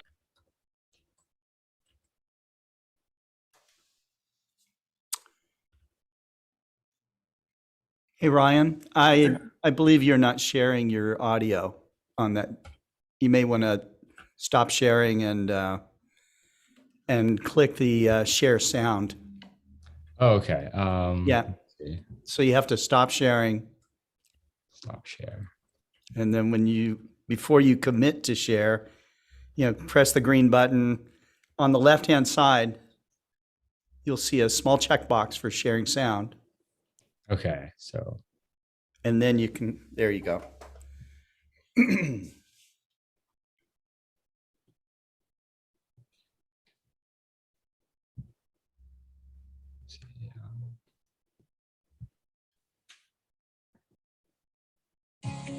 My name is Ryan. Okay, could you hear that? Yes. Okay, good. My name is Ryan Claremont, and I'm from San Diego, California, in the United States. For my project, I modeled the beautiful planetary nebula known as the Cat's Eye, using morphokinematic modeling to reveal its three-dimensional structure and hydrodynamic modeling to understand the nebula's evolution over time. Imagine a phase of stellar evolution that our sun will experience near the end of its lifetime. Planetary nebula represent this phase of stellar evolution, where a star like our sun sheds its outer layers of gas and ejects a hot, fast wind that creates the graceful, shell-like structures seen in planetary nebula today. The Cat's Eye planetary nebula has largely remained a mystery to the scientific community.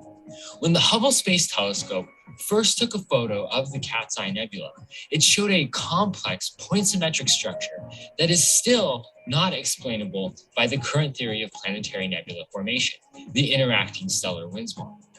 To explain the evolution and to clarify the three-dimensional structure of the Cat's Eye, I created the first 3D morphokinematic model and the first 3D hydrodynamic model. I also used my telescope and spectrograph to confirm existing measurements of the nebula's electron temperature. My results show that the rings and the inner shell of the Cat's Eye can be explained by two separate precessing wind events, while its bipolar lobes can be explained by standard interacting stellar winds. My hydrodynamic model also shows that the inner shell of the nebula was likely formed by a born-again wind event, which is highly unusual for planetary nebula.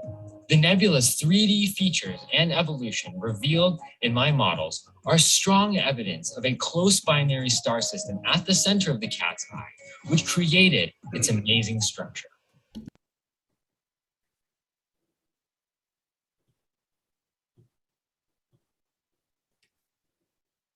Okay, so let's take a step back for a moment and go over some background on planetary nebula, how they're formed, what they are, and what astrophysicists know about planetary nebula right now. So planetary nebula are formed from low to intermediate mass stars near the end of their lifetime. And basically what happens is you have a star, and once it starts to exit the AGB phase, it starts to develop internal instabilities that cause its outer layer of gas to be ejected into the ambient medium. And so according to the interacting stellar winds model, which is the current theory, kind of the accepted model for planetary nebula formation, you have two different layers of gas or winds that the star ejects into the ambient medium. The first wind is a slow, dense wind. And looking at the planetary nebula NGC 7662, we can kind of see that this is the outer wind. It's slow and it's dense. And then the central star then ejects a second wind. The second wind is fast and it has a low density.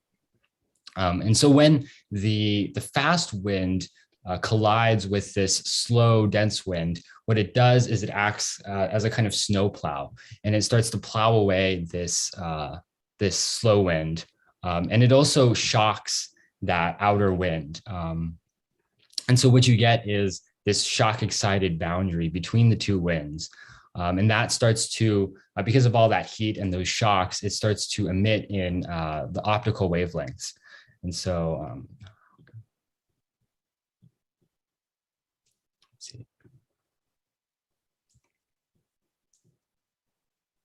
Okay, and so what happens is what you have is the fast wind creates this bubble in planetary nebula, and so with the interacting stellar winds model, it's able to reproduce the structures of spherical and bipolar planetary nebula. But when the Hubble Space Telescope was launched about 15 years ago, and it started taking photos of these planetary nebula at that time, it started to take photos of these planetary nebula in unprecedented high resolution because it wasn't limited by the atmospheric distortion that ground-based telescopes have. And so it started to take these photos of planetary nebula in really high resolution. And it showed really complex features that couldn't be explained by the standard interacting stellar winds model. Specifically with the Cat's Eye Nebula, it showed these features here, like this inner shell, these ring-like structures here and here, as well as these ANSI and these jets. And so all of these features weren't readily explainable by the interacting stellar winds model. And so when astrophysicists saw these photos of planetary nebula from Hubble, they knew that a lot of work had to be done to revise the interacting stellar winds model and add more theory and observations. So that's kind of what astrophysicists have been doing for about the past 15 years with planetary nebula research, doing more modeling, theory, and observations of planetary nebula to explain how some of these features might be formed. But up until now, no one has actually modeled the Cat's Eye planetary nebula. And that's what I did for my project. And so I did two different types of modeling for the Cat's Eye Nebula. The first type of modeling is morphokinematic modeling. And the idea behind morphokinematic modeling is that we want to get an idea of what this nebula looks like in 3 dimensions. So we have this really good high resolution image of the nebula in 2D from Hubble, but we still don't know what it looks like in 3D. And there could be visual projection effects that are influencing our understanding of the nebula's 3D structure. So I actually needed to use kinematic data of the nebula obtained from an online catalog, along with a morphokinematic model to determine what the nebula's structure looked like in 3 dimensions. And then once I figured out what the nebula looked like in 3D, I used a hydrodynamic model to test different evolutionary processes to see which one was the most plausible evolutionary process that led to the Cat's Eye Nebula's current structure.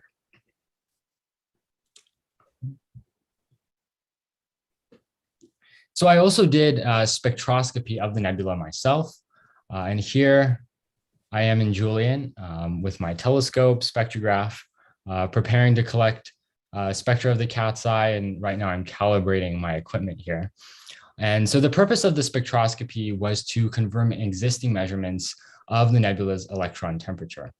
And for this, I used my 200 millimeter Newtonian telescope, a go-to equatorial mount, an R = 600 spectrograph, a CMOS camera, and a CCD camera.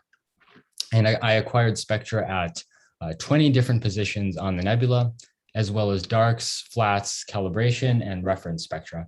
And these spectra were processed and analyzed in ISIS to determine the electron temperature. All of the modeling was done in the astrophysical code SHAPE, which has been used in over 150 astrophysics publications. And the SHAPE is mainly used to model planetary nebula, which is why it was a perfect choice for my project. And for the morphokinematic model, I used the Hubble Space Telescope image in N2, as well as 5 different position velocity diagrams obtained from the San Pedro Martir Kinematic Catalog. And then this picture on the right here is a mesh rendering of my morphokinematic model, and I'll get into explaining that more in another slide.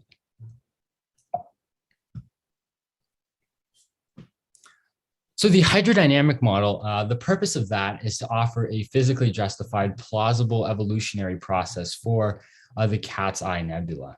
And basically the way the hydrodynamic model works is it uses Euler's partial differential equations to actually calculate the physics of the nebula's evolution and expansion over time. So that way it's actually able to simulate what the nebula, how the nebula would evolve over time. And so here on the right are the initial conditions of my hydrodynamic model. And here you can see the spherical AGB wind, diagonal jets, and ANSI here, as well as this precessing inner AGB wind. And all of these initial conditions are ejected at a certain distance away from where the central star would be. Basically, the central star would be like a small dot in the middle of this diagram. And the reason for this, the size difference is because it's currently impossible to calculate in a single hydrodynamic simulation the evolution of a planetary nebula, which is a very large from such a small scale of a single star. And so what I do is I start with these objects at a certain distance away from the central star, and then just start that way and them expanding outwards to form the nebula. I also include, which is not shown in this diagram, an equatorial density enhancement in the equatorial plane here. So that's basically just a lot of dense gas in this, the Z plane would be here. And what this does, according to the general interacting stellar winds model, is it hampers the nebula's expansion at the equator. So it creates that bipolar structure with those two lobes. And I'll show you in the simulations how that works later on. And then here are the results of my morphokinematic model. And here's the mesh rendering we saw earlier.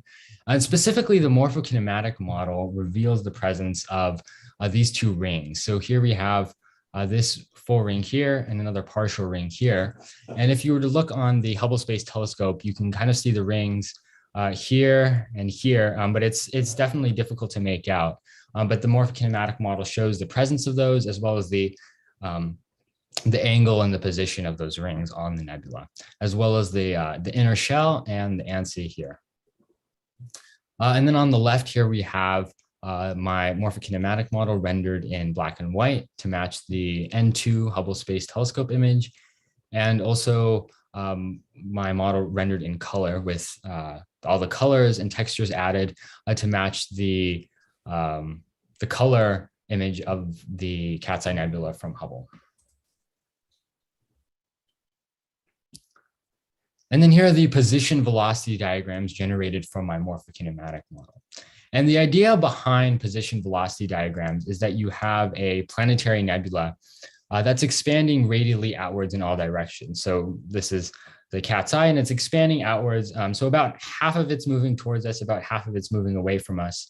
So when you analyze the light coming from the nebula, let's say through slit A here, half of that light would be moving towards us, and then half of that light would be moving away from us. Well, all the light's moving towards us, but some of it's moving slower than others. So that's kind of what we see with the position velocity diagram. So looking at a single spectral line of the nebula here, we can see that some of the light is blue shifted and red shifted. And so this is actually an inverted image. So the really dark big black spots here are correspond to the really bright high density features on the nebula. So this big black dot actually corresponds to this upper ring here. And so in the position velocity diagrams, I was able to correspond the position and velocity of these black spots to the actual features that we see on the nebula. And so looking at slit A, for example, we can see the upper ring here, the equatorial ring with these two dots, and then the lower ring here. And so I was able to reconstruct the structure of the nebula using that information.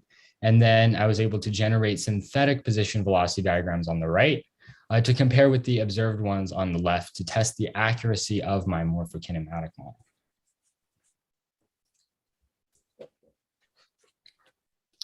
And then here is a 3D animation of my morphokinematic model, just so you can get a better idea of what its structure looks like in 3D.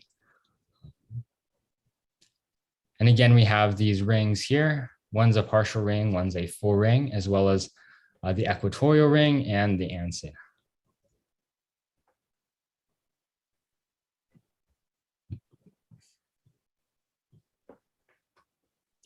And then I also created an animation of the color version of the morphokinematic model.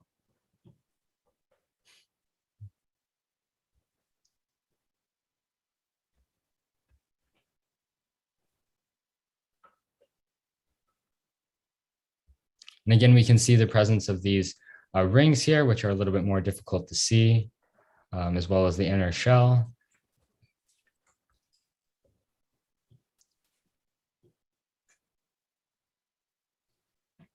Okay, so now on to the hydrodynamic model.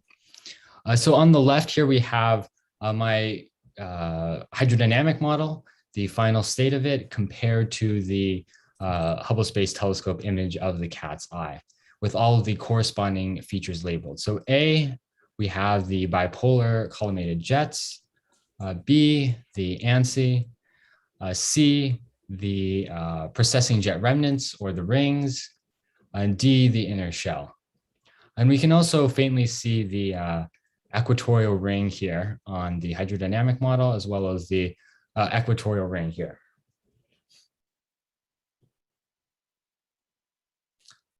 And so from this diagram, we can kind of see a snapshot of the evolution of the cat's eye.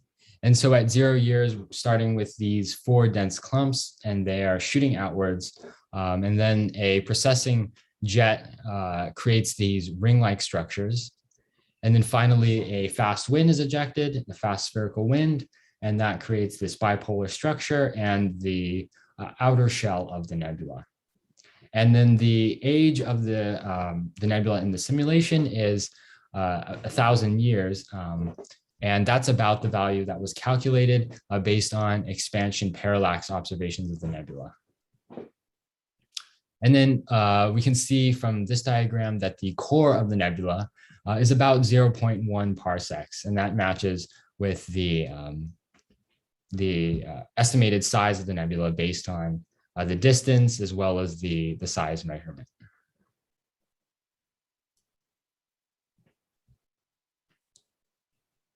And so here we actually have a simulation of the hydrodynamic model, and it's colored according to the Doppler effect. So the objects that are moving towards us are blue, and the objects that are moving away from us are red. So starting out here, we have these, or actually I'll just play the whole thing and then go back through it. So.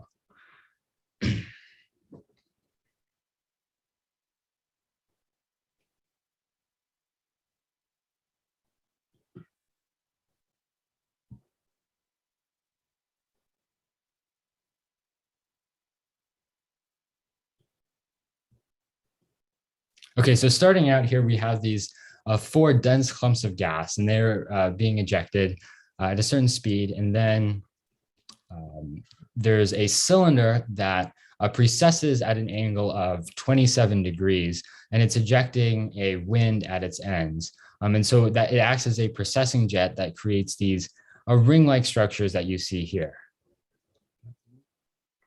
And then you have this fast spherical wind that's ejected. It's kind of hard to see, but it becomes more visible later in the simulation due to the shock excitation.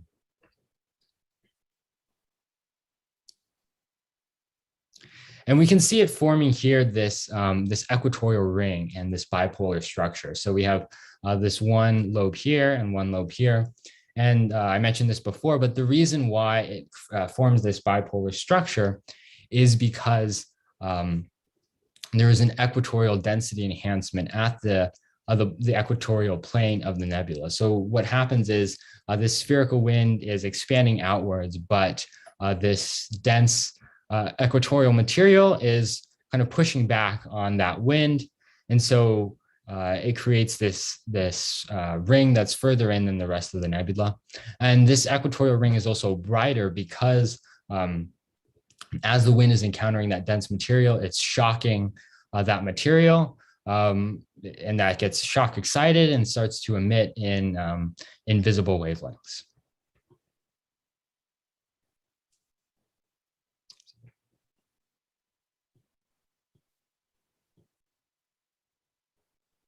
And then here are the 4 different views of the nebula in density, pressure, speed, and temperature.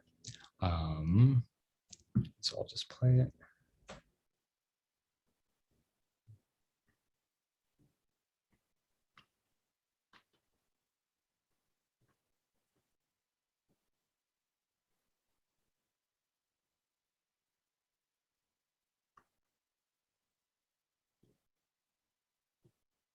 Okay, so again, we start with these 4 dense clumps that are being ejected.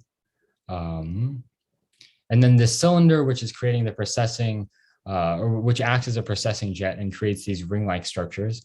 And we can actually see the cylinder in speed and temperature views.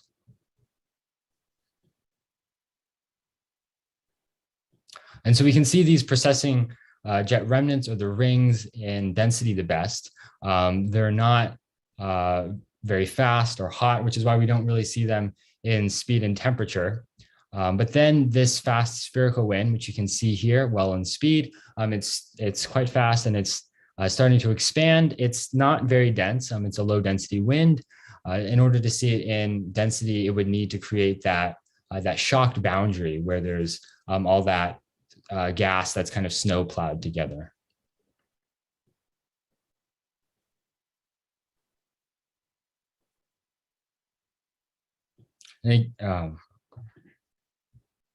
Okay, and then now we have this new wind, which is forming, and yeah, so here we can see that this new wind, it's actually bipolar. So the wind is coming out at its poles, and what that does is it shock excites the polar regions of the inner shell more than the sides, and that agrees with the observations by the Chandra X-ray Observatory, which found that it had a higher X-ray temperature on the ends than the sides, and so that bipolar collimated wind does just that. And this is a born-again wind, which forms this inner shell. And I'll kind of go over the significance of the born-again wind later. But basically, this born-again wind forms the inner shell, which we can see at the very end of the simulation.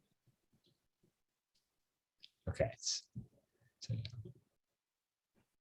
And again, here's the final state of the nebula in the 4 different views: density, pressure, speed, and temperature. Again, with density, we see the general structure of the nebula, and pressure, speed, and temperature, we can see that inner shell as well. I also generated position velocity diagrams of the nebula with slit A and slit K. These best show the general structure and the velocity distribution of the nebula, which is why I included them. And we can observe, we can compare these position velocity diagrams to the observed ones on a previous slide.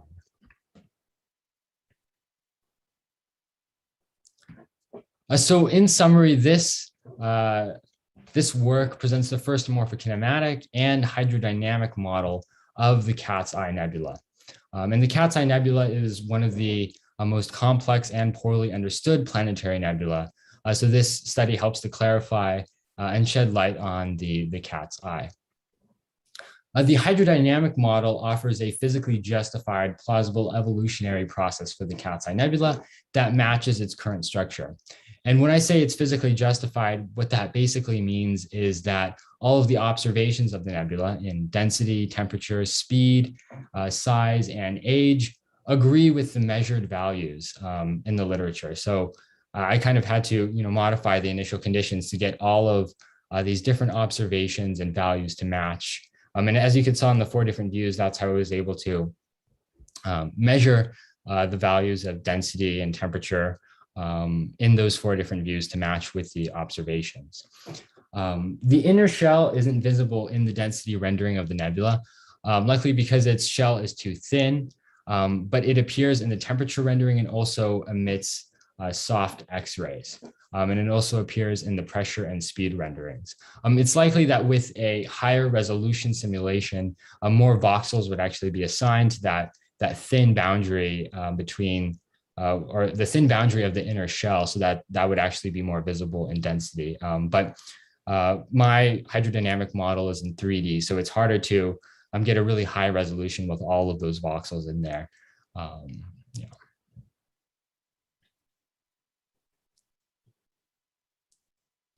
And then also the point symmetry that is characteristic of the Cat's Eye Nebula. So going back to the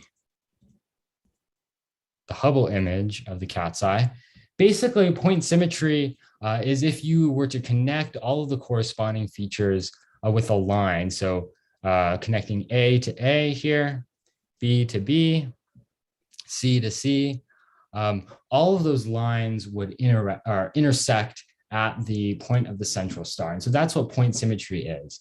And that point symmetry is very characteristic of the Cat's Eye Nebula. And basically, with my models, I'm able to show that the point symmetry is created by the action of a precessing jet, which changes its symmetry axis over time, but still is able to impress that overall point symmetry on the structure of the nebula, as well as the inclination angle that we're looking at this nebula also is very good for seeing that point symmetry.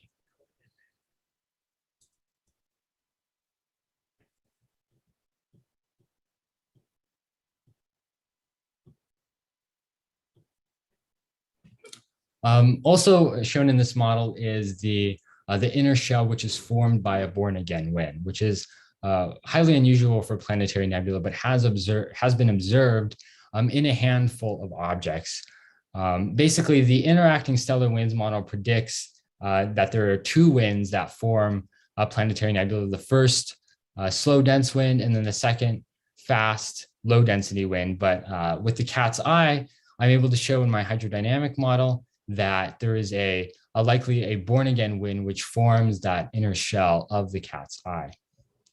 And another significant finding of my study is that the Cat's Eye Nebula was likely formed by a close binary central star system at the center of the Cat's Eye.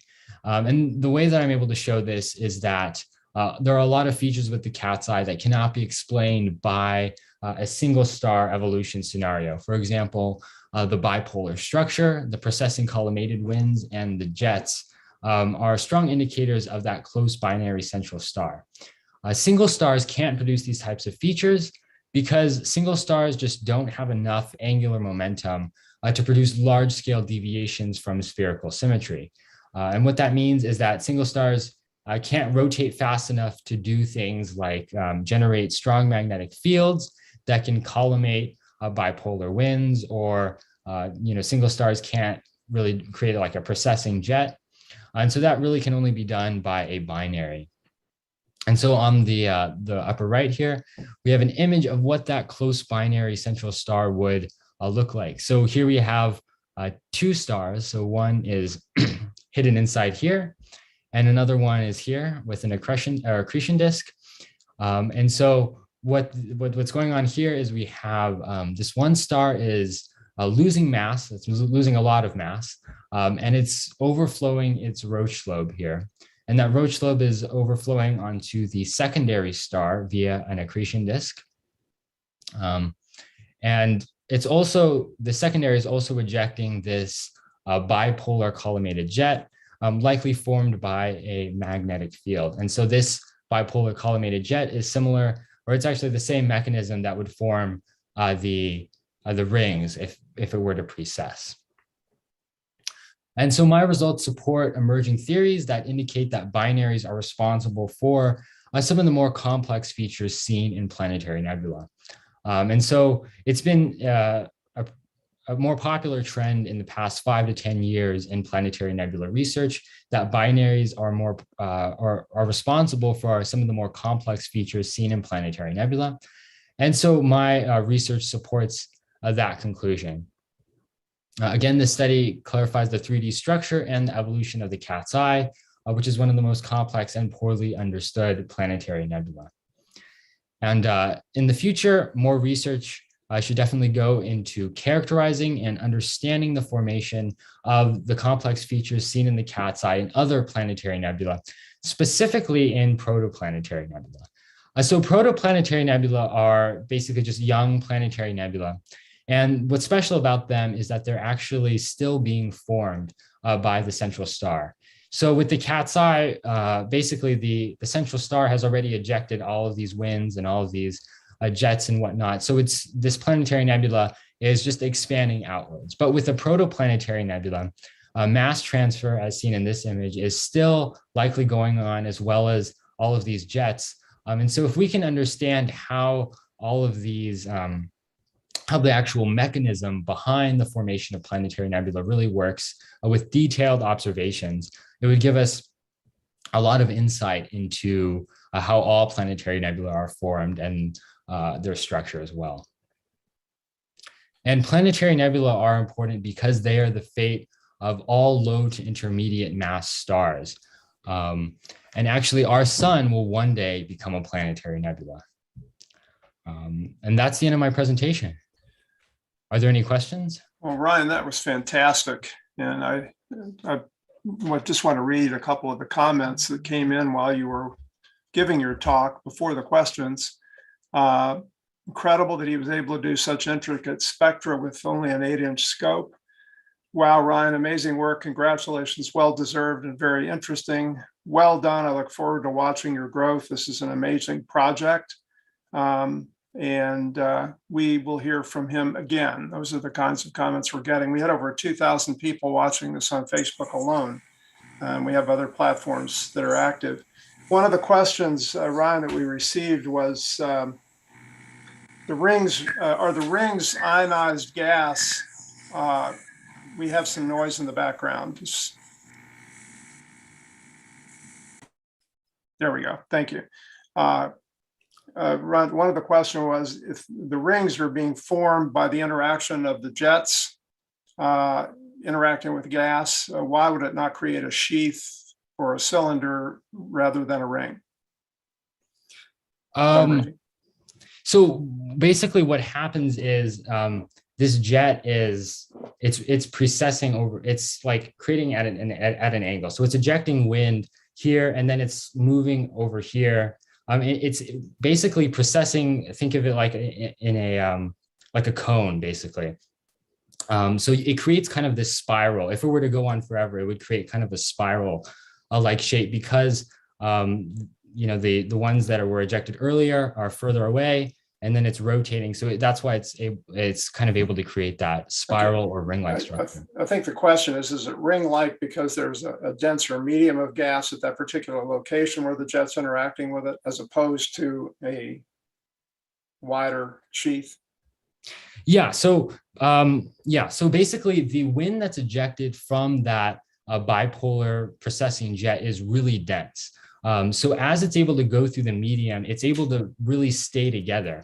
And also with that really dense wind, it's able to stay a lot cooler than everything else. So the shock excitation really only affects the very outer parts of that wind. So the inner part stays very cool. I mean, there's actually a lot of interesting physics that goes on in those really dense, cool parts, like, you know, recombination and cooling and stuff like that. But yeah, it's able to really maintain its shape and doesn't expand like the other winds do.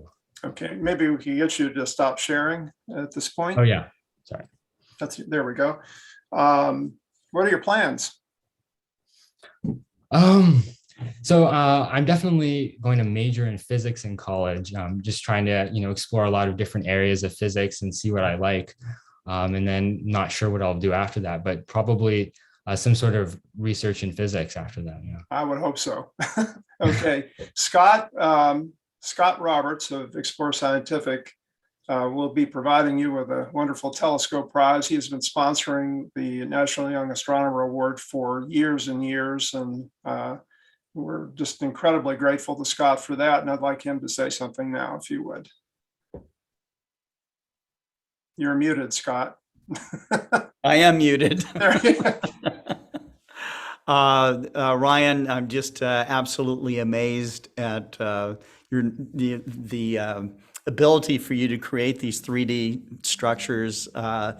And I think that for a lot of people that don't understand all the physics and dynamics of that, it helps them to visually see, you know, what is going on. And these sort of visualizations really in science are so important for us as we're learning about some of the physics and dynamics, step by step. So I'm also, I'm always blown away by the winners of the National Young Astronomers Award. I envy their insight to the processes and structures of our universe, and I am inspired by these young people, knowing that we're going to take huge, giant, great leaps with these people as they go on in their lives and their careers. Whether you go on to be an astronomer or a physicist or a professor, or both, or it is really amazing, and I'm happy you've joined this very elite group of young people. So, and very proud that we could somehow take part in that. So, thank you very much, Ryan. Thank you, especially for sponsoring this whole thing. Yeah. Thanks, Ryan. Take care. Okay, Terry, you want to give away some more door prizes? Try to unmute myself. Yeah. Yes, I do. I liked it where it just switched to To Ron Kramer. all those out there, we're new at this virtual convention stuff, so you'll have to bear with us a little bit. Okay, the first one we have here is Tony Edwards present with us. I'm here. There he is. Tony is with the Island County Astronomical Society, and we're going to draw the number first, and then I'm going to have you say a few things about your club, if we may. Okay? Perfect. All right. Let me share a screen here. We'll go back to our now missing random number generator. Okay, hold on just 1 second. Be right with you. There we go. Okay. All right. We're going to draw the number now, and it will be number 518, Terry. I have it. Thank you. Okay. And I'll stop sharing. There we go. Okay, Tony, would you tell us a little about Island County Astronomical Society? Thank you. Great. Can you see my screen? I can. Great. Thank you. Island County Astronomical Society, like many of the clubs I think here today, we're pretty small. We're located in the Puget Sound of Washington State. The club was formed in 2003. Currently have about 25 members, mostly located in a two-county area here in Washington, but we do have a few members that have moved away from the state of Washington, but maintained their membership in our club. We tried to remain an active club during the pandemic. We went online with our monthly meetings. We've supported outreach events like the International Observe the Moon Night, did star parties, virtual star parties with some local private schools. Now that we're beginning to get back into in-person star parties, we've been invited by 5 of our local state parks to come and do a talk and do a public star party there. We even grew our ranks a little bit during the pandemic. In 2014, we started supporting the Library Telescope program. Proud to say that with this small group, we've been able to place 9 telescopes already, and we have 5 more in progress today. And just want to say that Island County Astronomical Society is proud to be a part of ALCon 2021. And we're very happy to be able to support this year's virtual meeting with this door prize. It's a Orion MegaView 28 millimeter eyepiece. So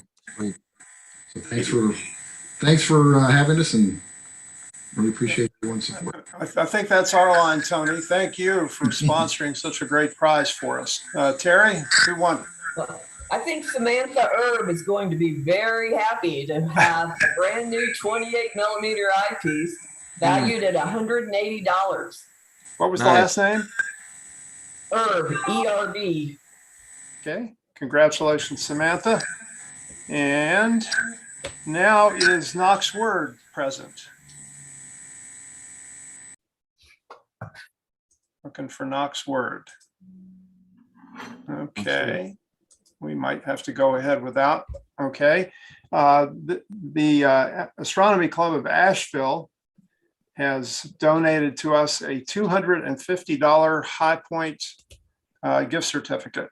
That's a beautiful prize, and so I'm going to go ahead and do the random number generator for this one, and it will be number 120.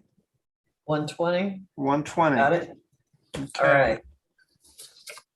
And if Knox, There was some questions about the numbers, and when you registered on the site, some people are mentioning that they did not receive a number back. I don't know how that works. we number them. We number them. Yeah. I Yeah. see. I have an Excel list that is numbered that I see. work off of. So they registered, it went to a spreadsheet, and you're seeing the numbers on the side. Yes, Got I it. took the spreadsheet. It is an Excel file. So I see. And then you're running a random number generator. It's pulling up a number, and then you correlate that. Yeah. That's it. Okay. So Terry's now, the only one with the list. So John Lyon is going to be very happy with his $250 gift card. okay, fantastic. All right. And Kevin Walker, are you with us? I am. There you are. Hi, I am. Kevin. Kevin is with the Astronomical Society of Kansas City. Your title with the club is? I am the new vice president. The new vice president of the club. And the ASKC, of course, is one of our premier large clubs in the league, and has been a tremendous sponsor of league conventions in the past. And I've been to Powell Observatory in the past, and I'll turn it over to you, Kevin. Let me draw the number first, though. The prize will be a ZWO S-Air Pro, which is controls auto guiding without computer interface. Have I got that correct? You do? Okay, and so we will select the number now from the generator, and that will be number 225. Okay, got it. Okay. All right, Kevin. Well, Chuck, thanks so much. It's been a great afternoon so far, and Ryan was really impressive, and I'm looking forward to what we have on the agenda this evening. But with that, the Astronomical Society of Kansas City, we're quickly nearing our 100th anniversary. And as we approach that special birthday, we're continuing to grow our membership. Today, we're more than 400 members strong who live in and around the Kansas City metropolitan area. We operate Powell Observatory in Lewisburg, which you've mentioned, and that's home to multiple telescopes, including our club-built 30-inch reflector, which you see in the middle of the screen. And we also have our Astro Imaging Center there. We do regular public and private nights throughout the year. And currently, we're making plans to relocate and upgrade the observatory so that we can enhance our public education and club activities. And we have another observatory we operate, and although it's currently closed due to COVID, it's a partnership with the University of Missouri, Kansas City, and we host public nights there as well, using traditional reflector telescopes as well as solar viewing through our solar scopes. And then the last thing I want to mention is we're happy to own a 40-acre dark sky site about an hour outside of Kansas City. Club members are able to take advantage of the 6.3 limiting magnitude dark skies for our observing and imaging. And it's also the site of our annual Heart of America Star Party, which we have scheduled for October 7th through 10th. We're still making plans for that, although we're watching COVID. And if people are interested, they can certainly check out our website, askc.org, for more details. Fantastic. Look forward to seeing your project as you move. And do you have the prize handy? I don't have it in front of me. Our Okay. treasurer has it, and he's ready to ship it as soon as we get a winner. Okay. And Terry, maybe you can tell us who that will be. Yes, somebody we are kind of familiar with. Dale, is it Timmy? Dale Timmy. Yeah, yes. And I have the ASI Air Pro, and I really like it. They are fantastic. So Dale, congratulations. You have won the ASI Air Pro. And before I sign us off, something came through on the chat that I think we better address. People are wondering how, if our registration was cut off at noon, how anybody could continue to register or how that would work. What we did was set up registration. It's been open probably at least for a couple of months, maybe, or a month anyway. And what we do is, now that it's cut off, you will no longer be able to register. Everybody that has registered in the last few weeks are on this list. And, you know, we have over 800 names here. And that is how we had to do this, to make it so we could have the winners list and read these off. We needed to cut it off at a certain time because we can't go back and keep checking everything and still keep up with our schedule. So if you have registered, your name will be good throughout the whole 3 days. What we will do, once we have a winner, we will contact the club that is donating the prize. The club will then donate you, and then you will set up however you need to set up to ship it to you. And that's pretty much how it works. If there's any more questions, just let us know. And after that, unless there's something you would like to say, Chuck or Scott, I think it's time for the dinner break. Okay. I think there was one last question here. Will door prize winners be posted on the event? That's right. I'll tell you what I'll do during our break. How about if I set up a slide with the names on it that we have drawn already? And we can just make a running list of that. And so people, you know, as you watch this, maybe when we first come on, we can show the winners from the previous day. And like for after dinner, I will go ahead and create a slide that can be shown. So when we come back from dinner, you will see the names that have been drawn. Excellent. All right. We will be back at 8 p.m. Eastern time tonight. So please come back and join us. We will have Dave Eicher speaking about galaxies. And we will have Alan Dyer chasing the Northern Lights, and John Goss and Tom Lynch speaking about the Library Telescope program, along with more door prizes and more awards. So please come back 8:00 p.m. EDT Eastern Daylight Time, and we will catch you then. We'll see you then. Thank you. Okay, thanks. Bye.